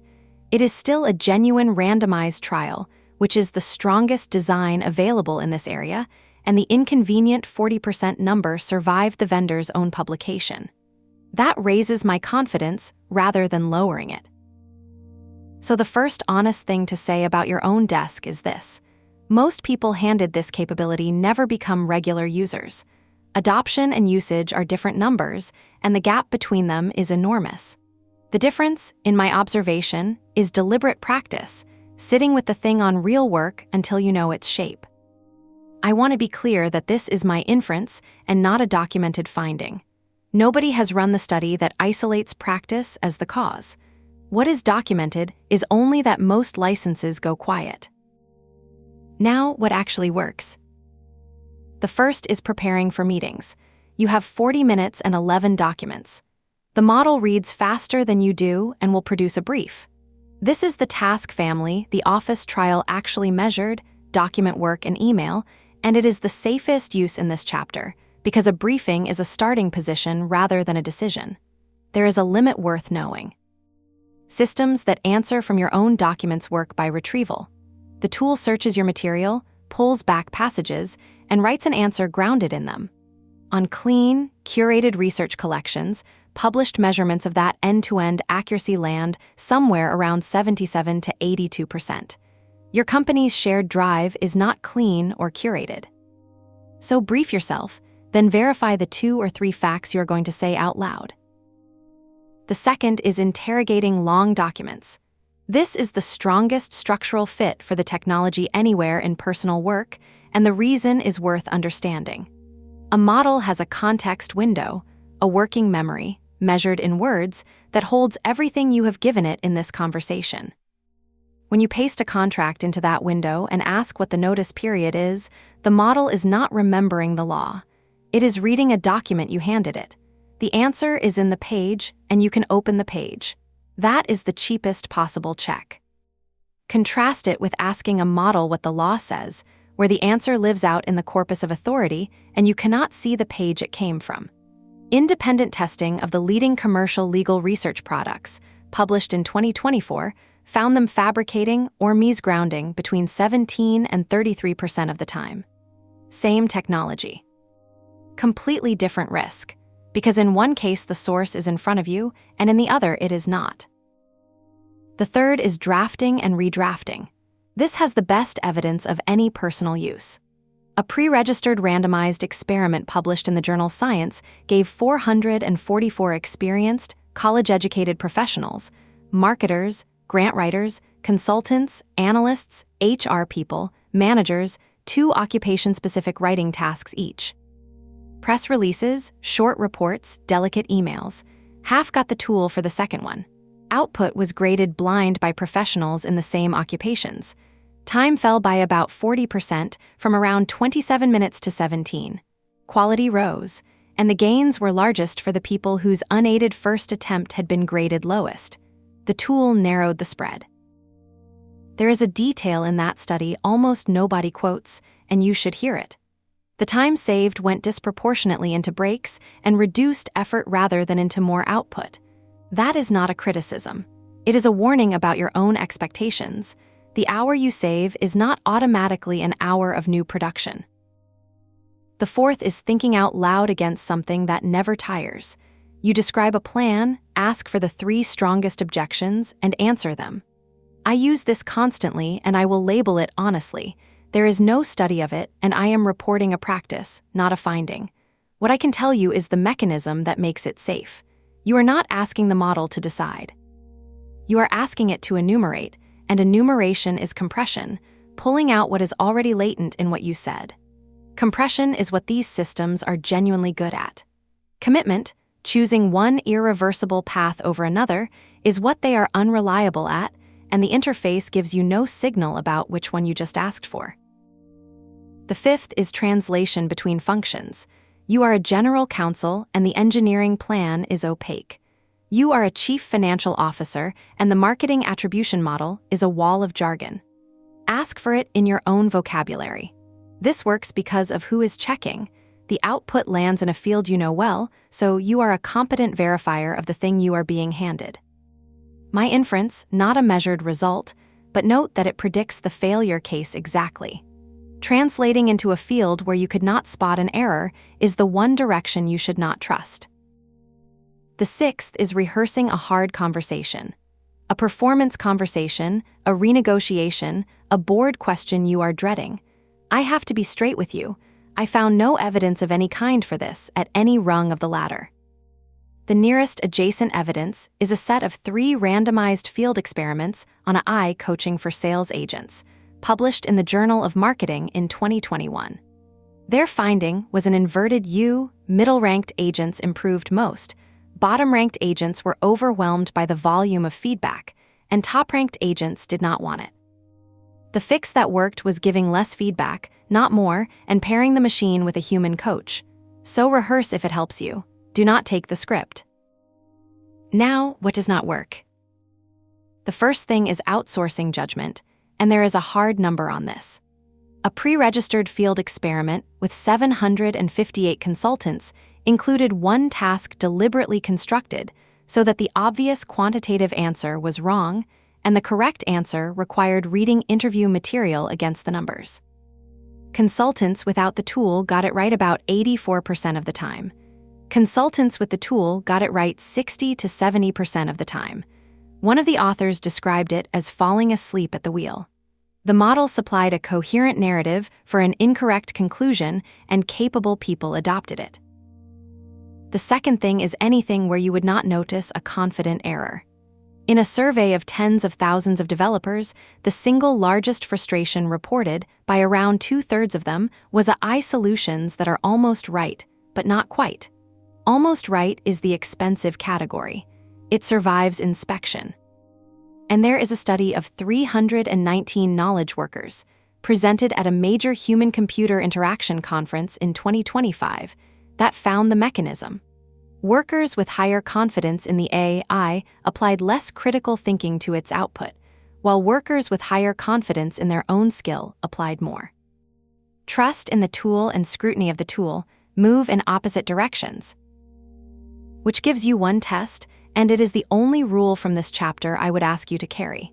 If you could not spot a wrong answer, do not use it there unsupervised. Sit with what that implies, because it inverts the sales pitch. The tool is most useful inside your expertise, where you are a fast and reliable checker, and most dangerous just outside it, where you are neither. The promise is that it will cover your weaknesses. The evidence says it will amplify your strengths and quietly compound your blind spots. Use it where you are strong. Be slow where you are not. That is the individual case. The next chapter is the inventory of what goes wrong when many individuals do this at once inside one organization, the failures that recur in every function, and the one statistic about them that almost everyone quotes incorrectly. Chapter 17, What Reliably Fails. This is the inventory you will not get from a vendor. 6 failure modes, each showing up in engineering, marketing, legal, finance, HR, and support alike. They are not exotic. They are the modal outcome, and most are invisible from the seat that authorized the spending. The first governs all the others. Verification cost exceeding generation savings. Generation got cheap. Checking did not. If confirming an output costs more than producing it from scratch would have, the tool is a net loss even when its output is usually good, because you cannot know which outputs are the bad ones without checking all of them. Write the arithmetic out. On one side, the time to do the task by hand. On the other, the time to produce it with the tool, plus the time to verify what came back, plus the probability of rework multiplied by the cost of that rework. Almost every business case, I have seen models the first term on the second side and ignores the other two entirely. The direct evidence is a randomized controlled trial run by a nonprofit evaluation organization with no product to sell. 16 experienced open-source developers, 246 real issues in repositories they already knew well, each issue randomly assigned to allow or disallow AI, screens recorded. I made them 19% slower. The setting is the point. Mature code bases, high-quality standards, maintainers with years of context. That is precisely where checking is expensive. 16 people is a small sample, and the authors say so themselves. They explicitly do not claim the result generalizes to most developers, to other domains, or to future systems. A corroborating signal from elsewhere. In a survey of tens of thousands of developers, 45% said debugging AI-generated code took more time than debugging their own. Here is the trap that makes it invisible. Generation time is felt. Verification time is diffuse. Rework lands later, often on somebody else. So the tool feels fast while being slow. The second failure mode is the one I would most like you to remember. It has a name: workslip. The term was coined in a Harvard Business Review piece in September 2025 by researchers from BetterUp Labs and the Stanford Social Media Lab. The definition is AI-generated content that looks good but lacks substance, work that appears complete, passes a glance, and transfers the actual cognitive labor to whoever receives it. In a survey of 1,150 full-time American desk workers, 40% said they had received workslip in the previous month, 53% were annoyed by it, and 42% said it made them view the sender as less trustworthy. Label that properly. It is a self-reported survey, not observation, and BetterUp is a commercial coaching company whose offer this finding supports. The authors also model a per-employee monthly cost built from self-reported time and salary rather than measured. Use the concept, go easy on the number. The concept is what matters because it identifies the externality. Individual A I use can be locally rational, I finished faster, while being globally negative because the verification burden has been displaced onto a colleague who did not consent to it and whose time is not on my ledger. A marketer sends unchecked copy to legal. An analyst sends an unchecked model to finance. An engineer sends unchecked code to review. The work did not vanish. It moved downstream to someone with less context and no say. If your productivity metric sits at the point of generation, you will record a gain your organization did not receive. The third failure mode is automation bias, and this one has decades of pre-AI literature behind it, from aviation and from clinical decision support. Humans given an automated aid systematically under-scrutinize it.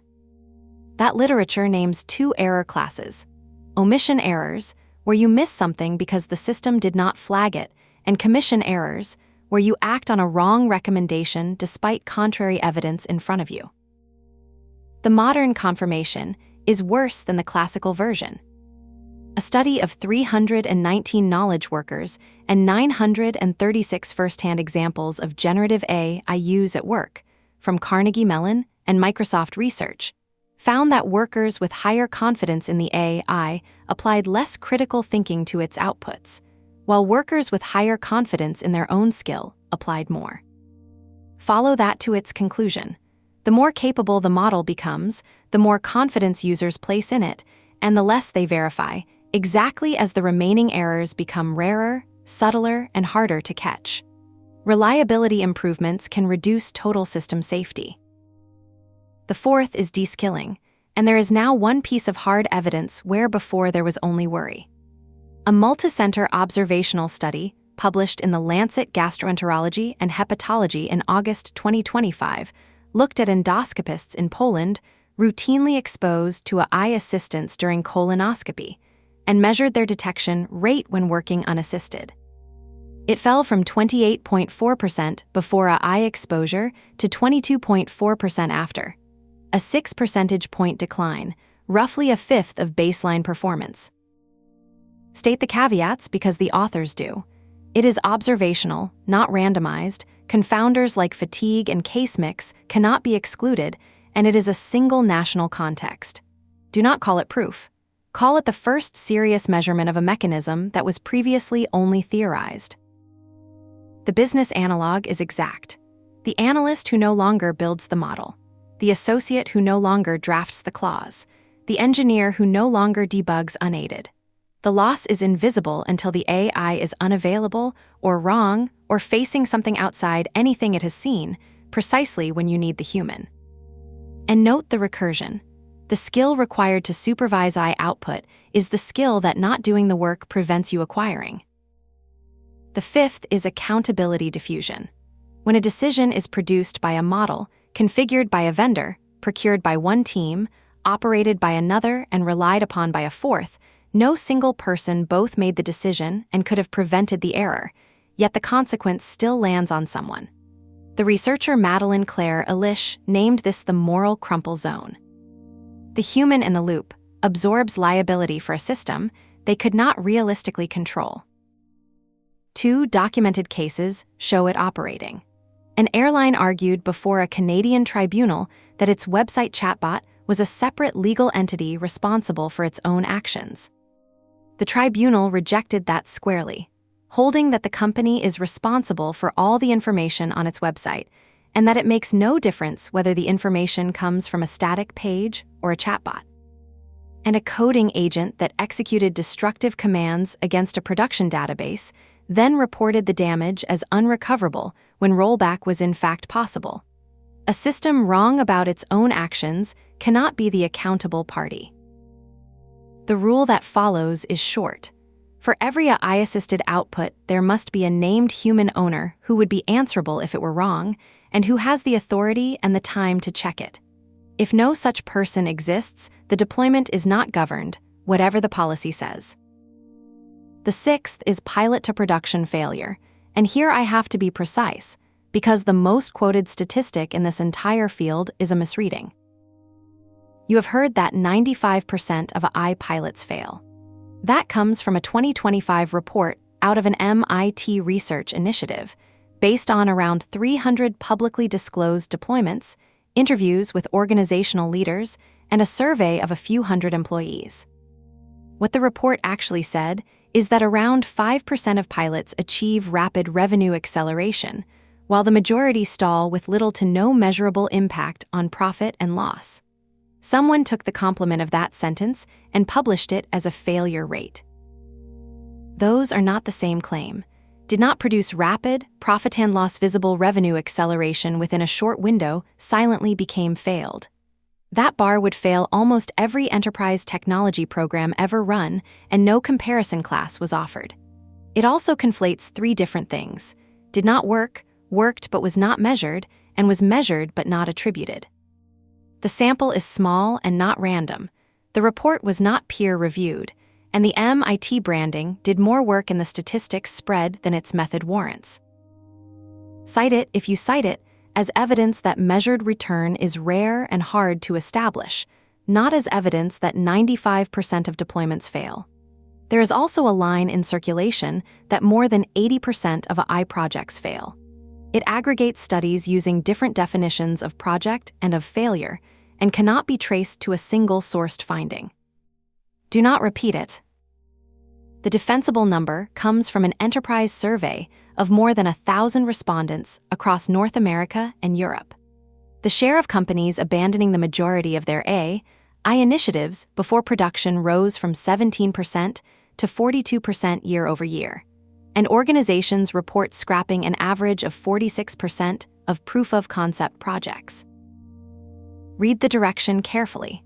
Abandonment rose sharply as the technology improved. Hold both readings. Earlier optimism was unfounded and reality arrived, or organizations got better at killing things that were not working, and cheap failure is what a healthy portfolio looks like. Underneath either sits the same mechanism.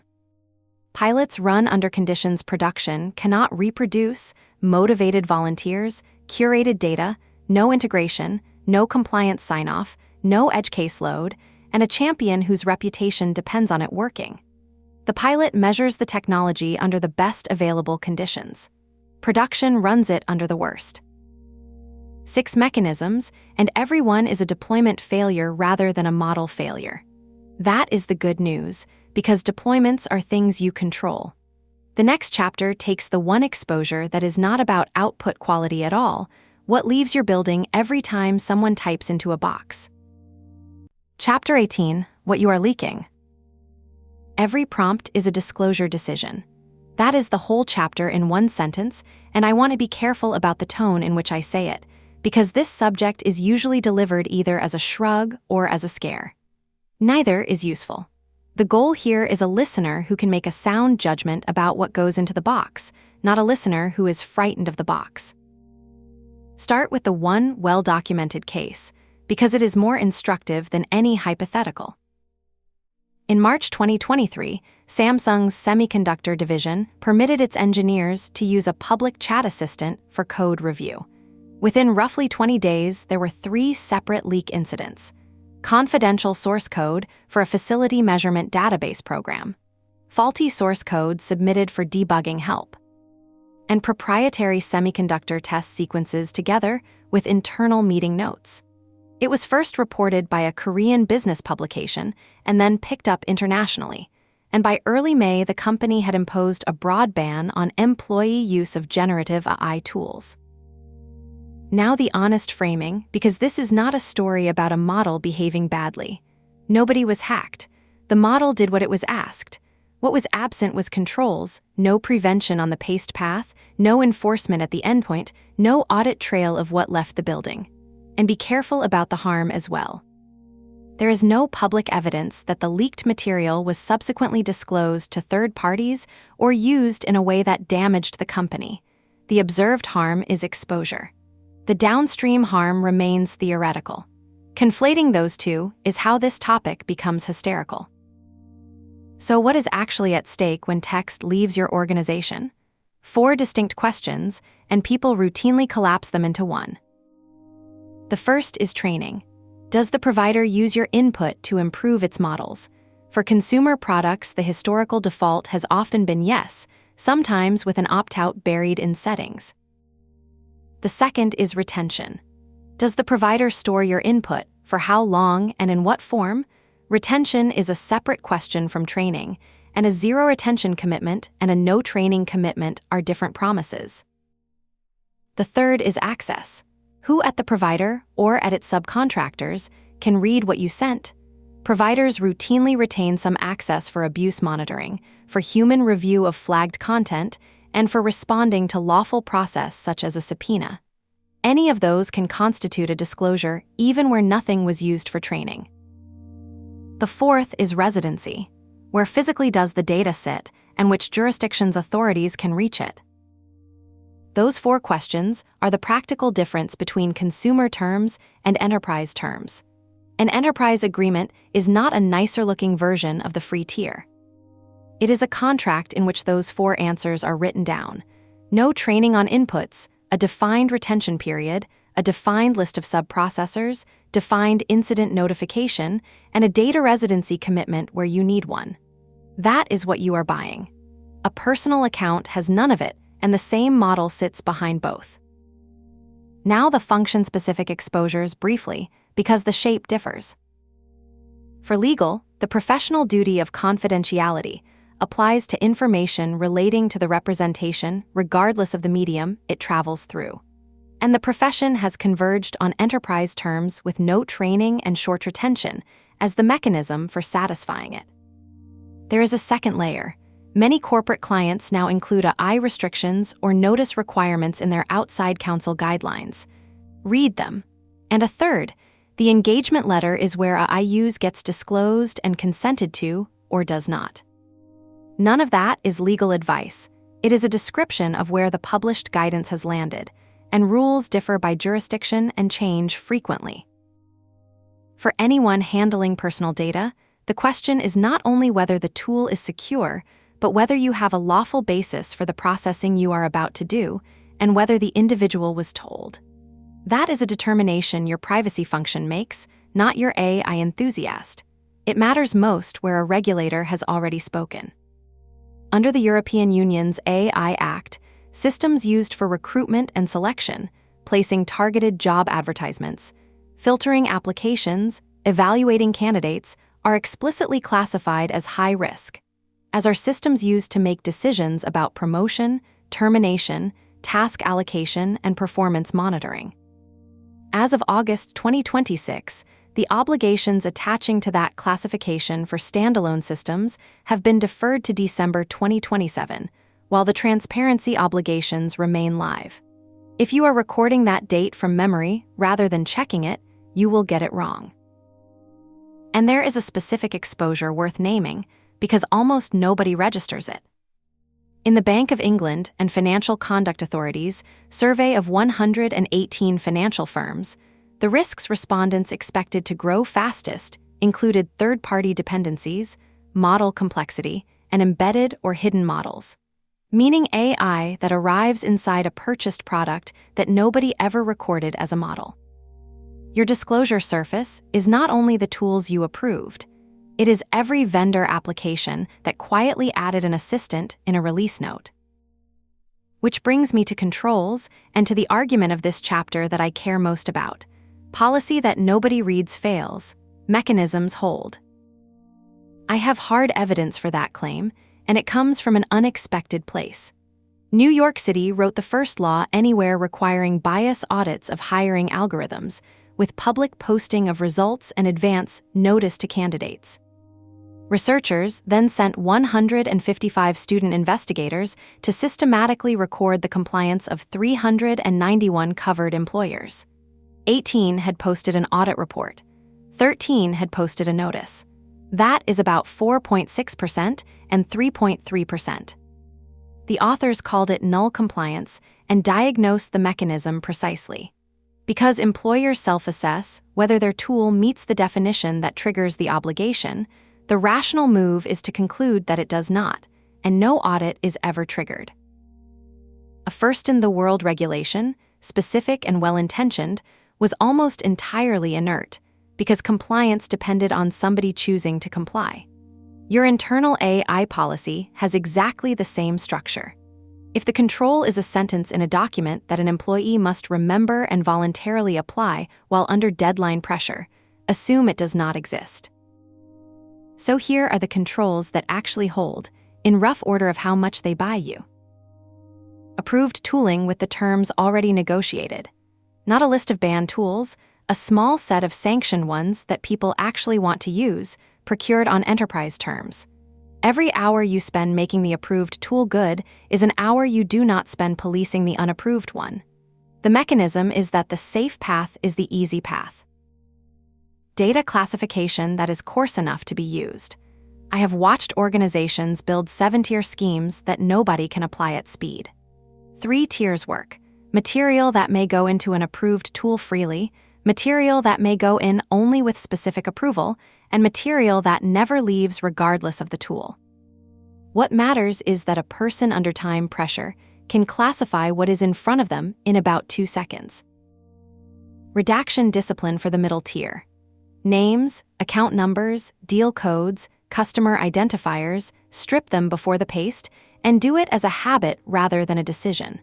Most of the value of a prompt survives redaction because the model usually needs the structure of your problem rather than the identity of the parties to it. Logging, this is the one most organizations skip and the one that pays for itself.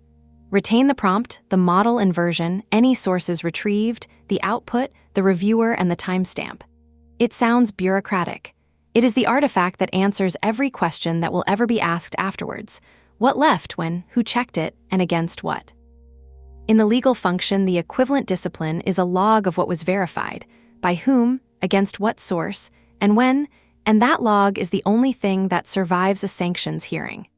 In finance, the same log is what stops an audit trail terminating in a chat window. And enforcement at the layer where the action happens, not at the layer where the intention forms. Data loss prevention, software that inspects content leaving the network and blocks or flags it on the paste path. Single sign-on, so approved tools are the ones that work without friction. Blocking at the network, edge for the categories you have genuinely decided against. The Samsung incident is exactly a story about none of those being present. I want to close by making this smaller and more usable, because a chapter like this can leave you paralyzed, and paralysis is its own failure mode. Most of what you type is not sensitive. Ask yourself one question before you paste. If this exact text appeared in a competitor's inbox, in a regulator's file, or in a journalist's hands, what would happen? For the overwhelming majority of prompts, the honest answer is nothing at all, and you should proceed without ceremony. For a minority, the answer is something specific and bad, and for those, use the approved tool, strip the identifiers, and log it. That is a disclosure decision. It takes 2 seconds, and it is the difference between an organization that uses this technology and one that quietly bans it after an incident. The next chapter moves from the individual decision to the institution. What it takes to build an organization that can use any of this, starting with the uncomfortable fact that you cannot manage what you never baselined. Chapter 19, Building an Organization That Can Use This.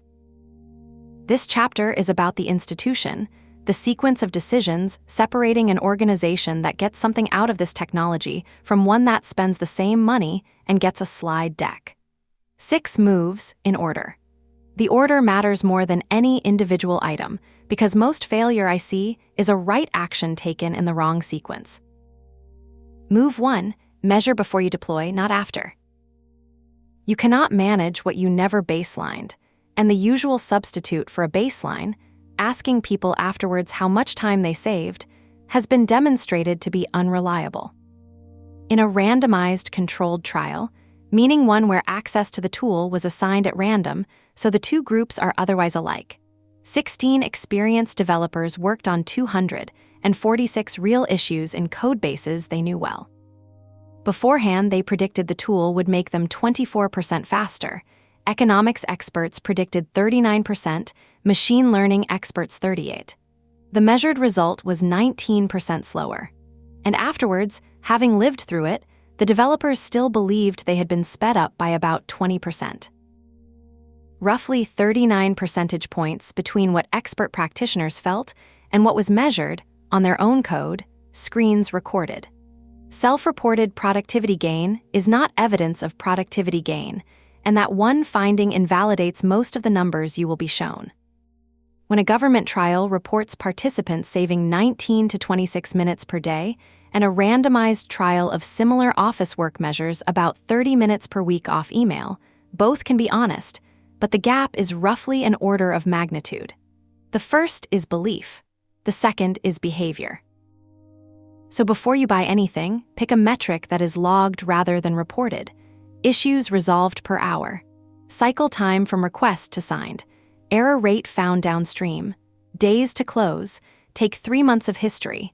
That number is the only thing that will later tell you whether any of this worked. It costs almost nothing, and virtually nobody does it, because a baseline is the one artifact that can prove your program did not deliver.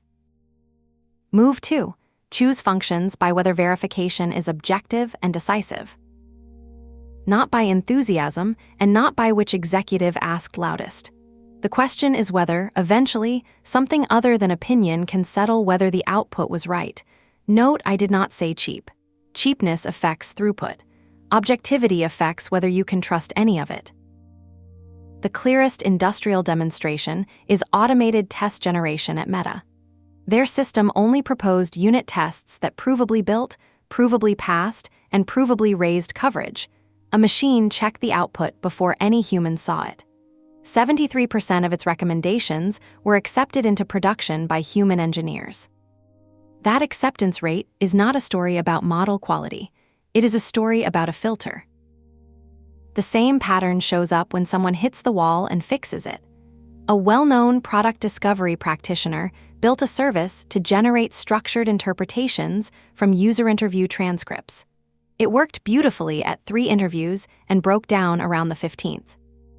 11 days of full-time debugging later, the fix was a loop in which the model validates its own work against automated checks before output, the identical shape as Meta's.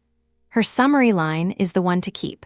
The prototype only represents 20% of the work. So the question to ask of any AI proposal in any function is 4 words. What checks this first? If the answer is a person, you have not removed work. You have moved it, usually onto your scarcest people. Move 3. Start where a wrong answer is cheap. The size of an AI failure scales with the size of the irreversible commitment attached to its output, not with the sophistication of the model. The largest, well-documented direct financial loss from a company's own AI system was a $304 million inventory write-down in 2021, when an algorithmic home buying business could not forecast prices accurately under abnormal conditions and bought faster than the model could be recalibrated. It also cut roughly a quarter of its workforce. Note, it was not a chatbot and not a language model. It was a forecasting model with capital wired to its output. The inverse is the design rule. Prototypes meant to be thrown away are a good use precisely because they are disposable. Partner research is reasonable because the next step is a human conversation, so an error is recoverable. Invoice processing works at 90-odd% accuracy because a three-way match against the purchase order and the goods receipt catches the residue, and because the vendor complains. In each case, a cheap correction step already sits downstream that you did not have to build. Move 4, and almost everybody gets this one backwards. Build review capacity before generation capacity. When generation gets cheap and review does not, the constraint simply moves. Google has published that it now resolves more than 8% of code review comments with AI assistance, and that it deliberately manages suggestion acceptance targets to balance review cost against added value.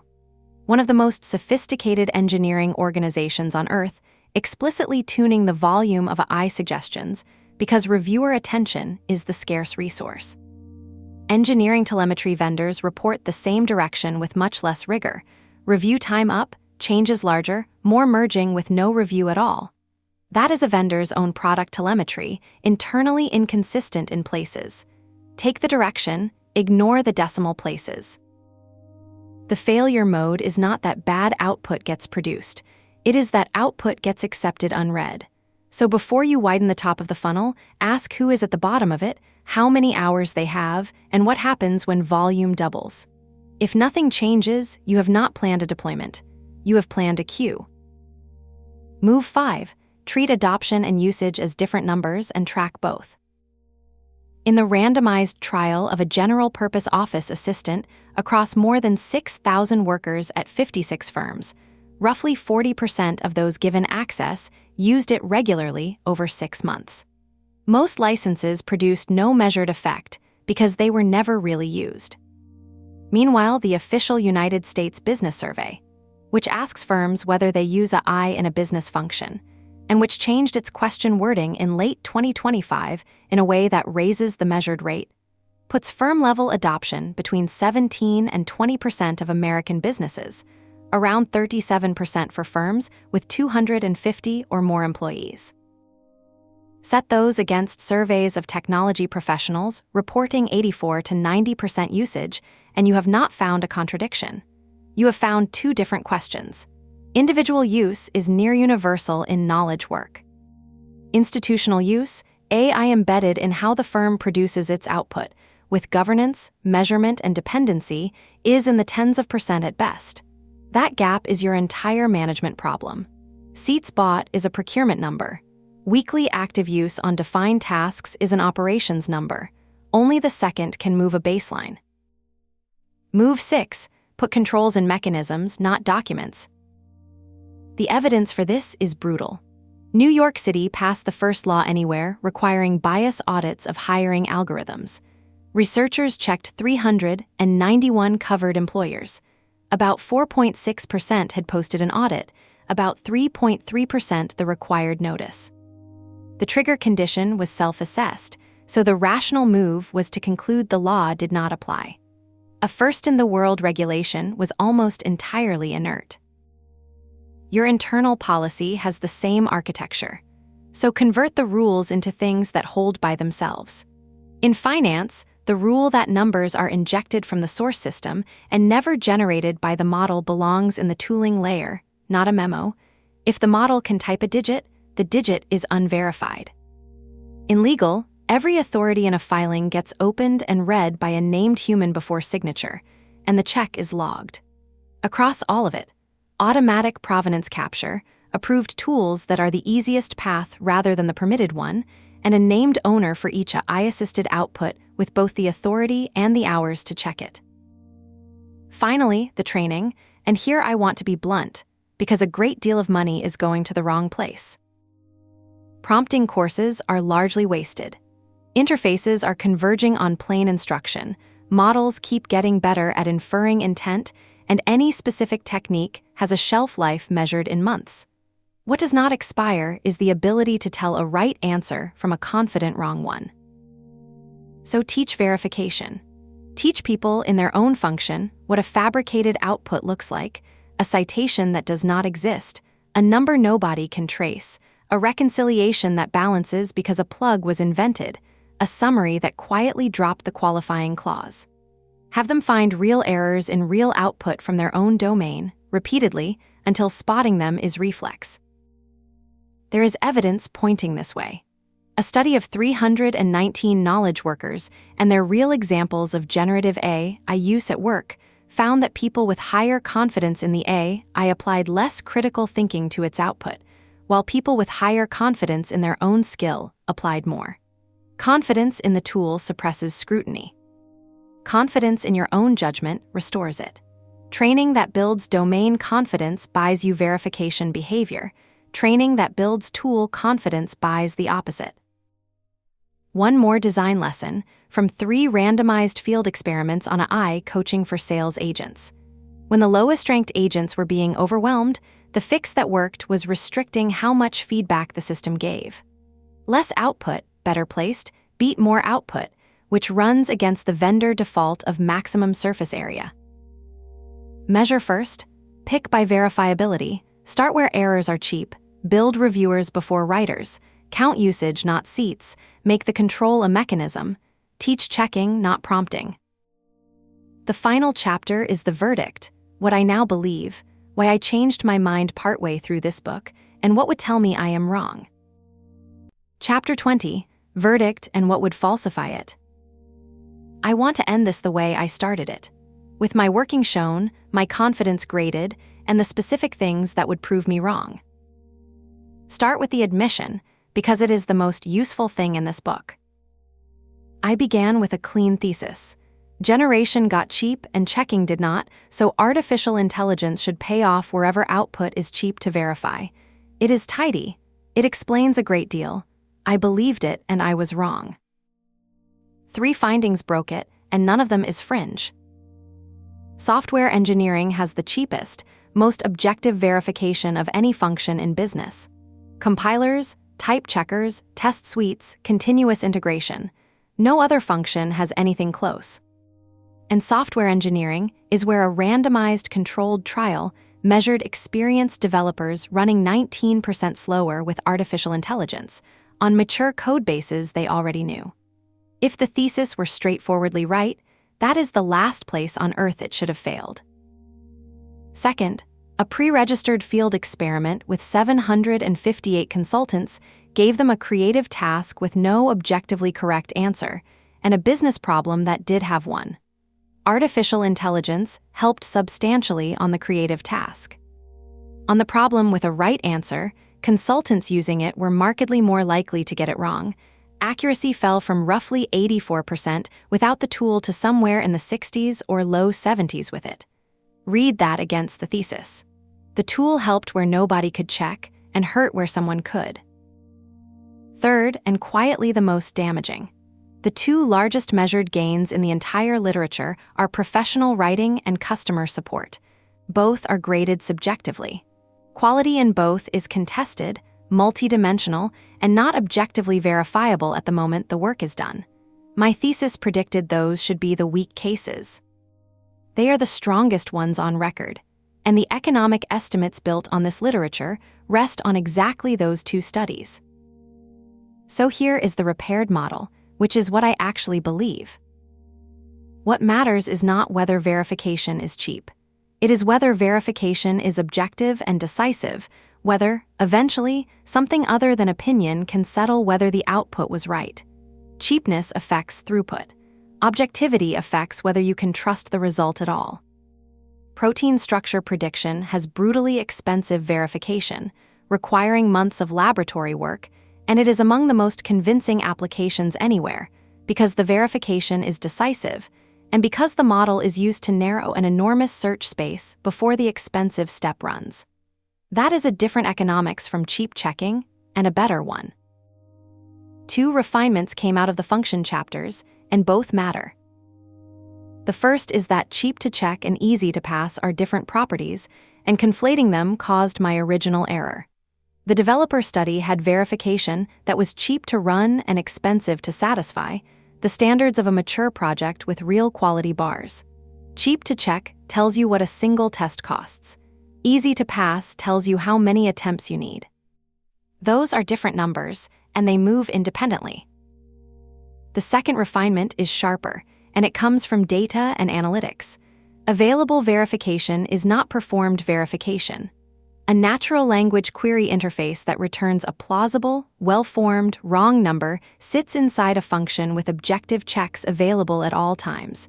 Nobody runs them. The check exists. The discipline does not. An objective verifier that no one executes buys you precisely nothing, and it may cost you something, because its existence makes people feel safer than they are. Now the ranking, and I want to give this by evidence quality rather than by enthusiasm, because those two orderings are nearly unrelated. At the top, customer support and software engineering. Both have genuine randomized controlled trials with real sample sizes, published methodology, and results that survived scrutiny. Note that they point in opposite directions, support up, engineering down, which is itself informative. These are the only two functions where I would describe the evidence as strong. In the middle, writing, marketing content, strategy support, and legal document work. Here we have controlled studies of adjacent tasks, large surveys with stated methods, and some independent evaluation.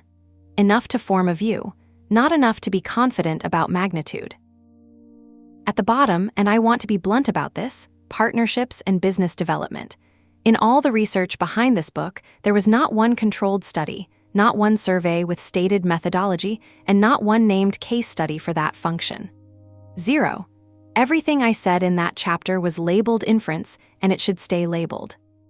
If someone shows you a confident number about artificial intelligence in partnerships, ask them where it came from and watch what happens. Then what remains genuinely unsettled, which is more than the market would like you to think.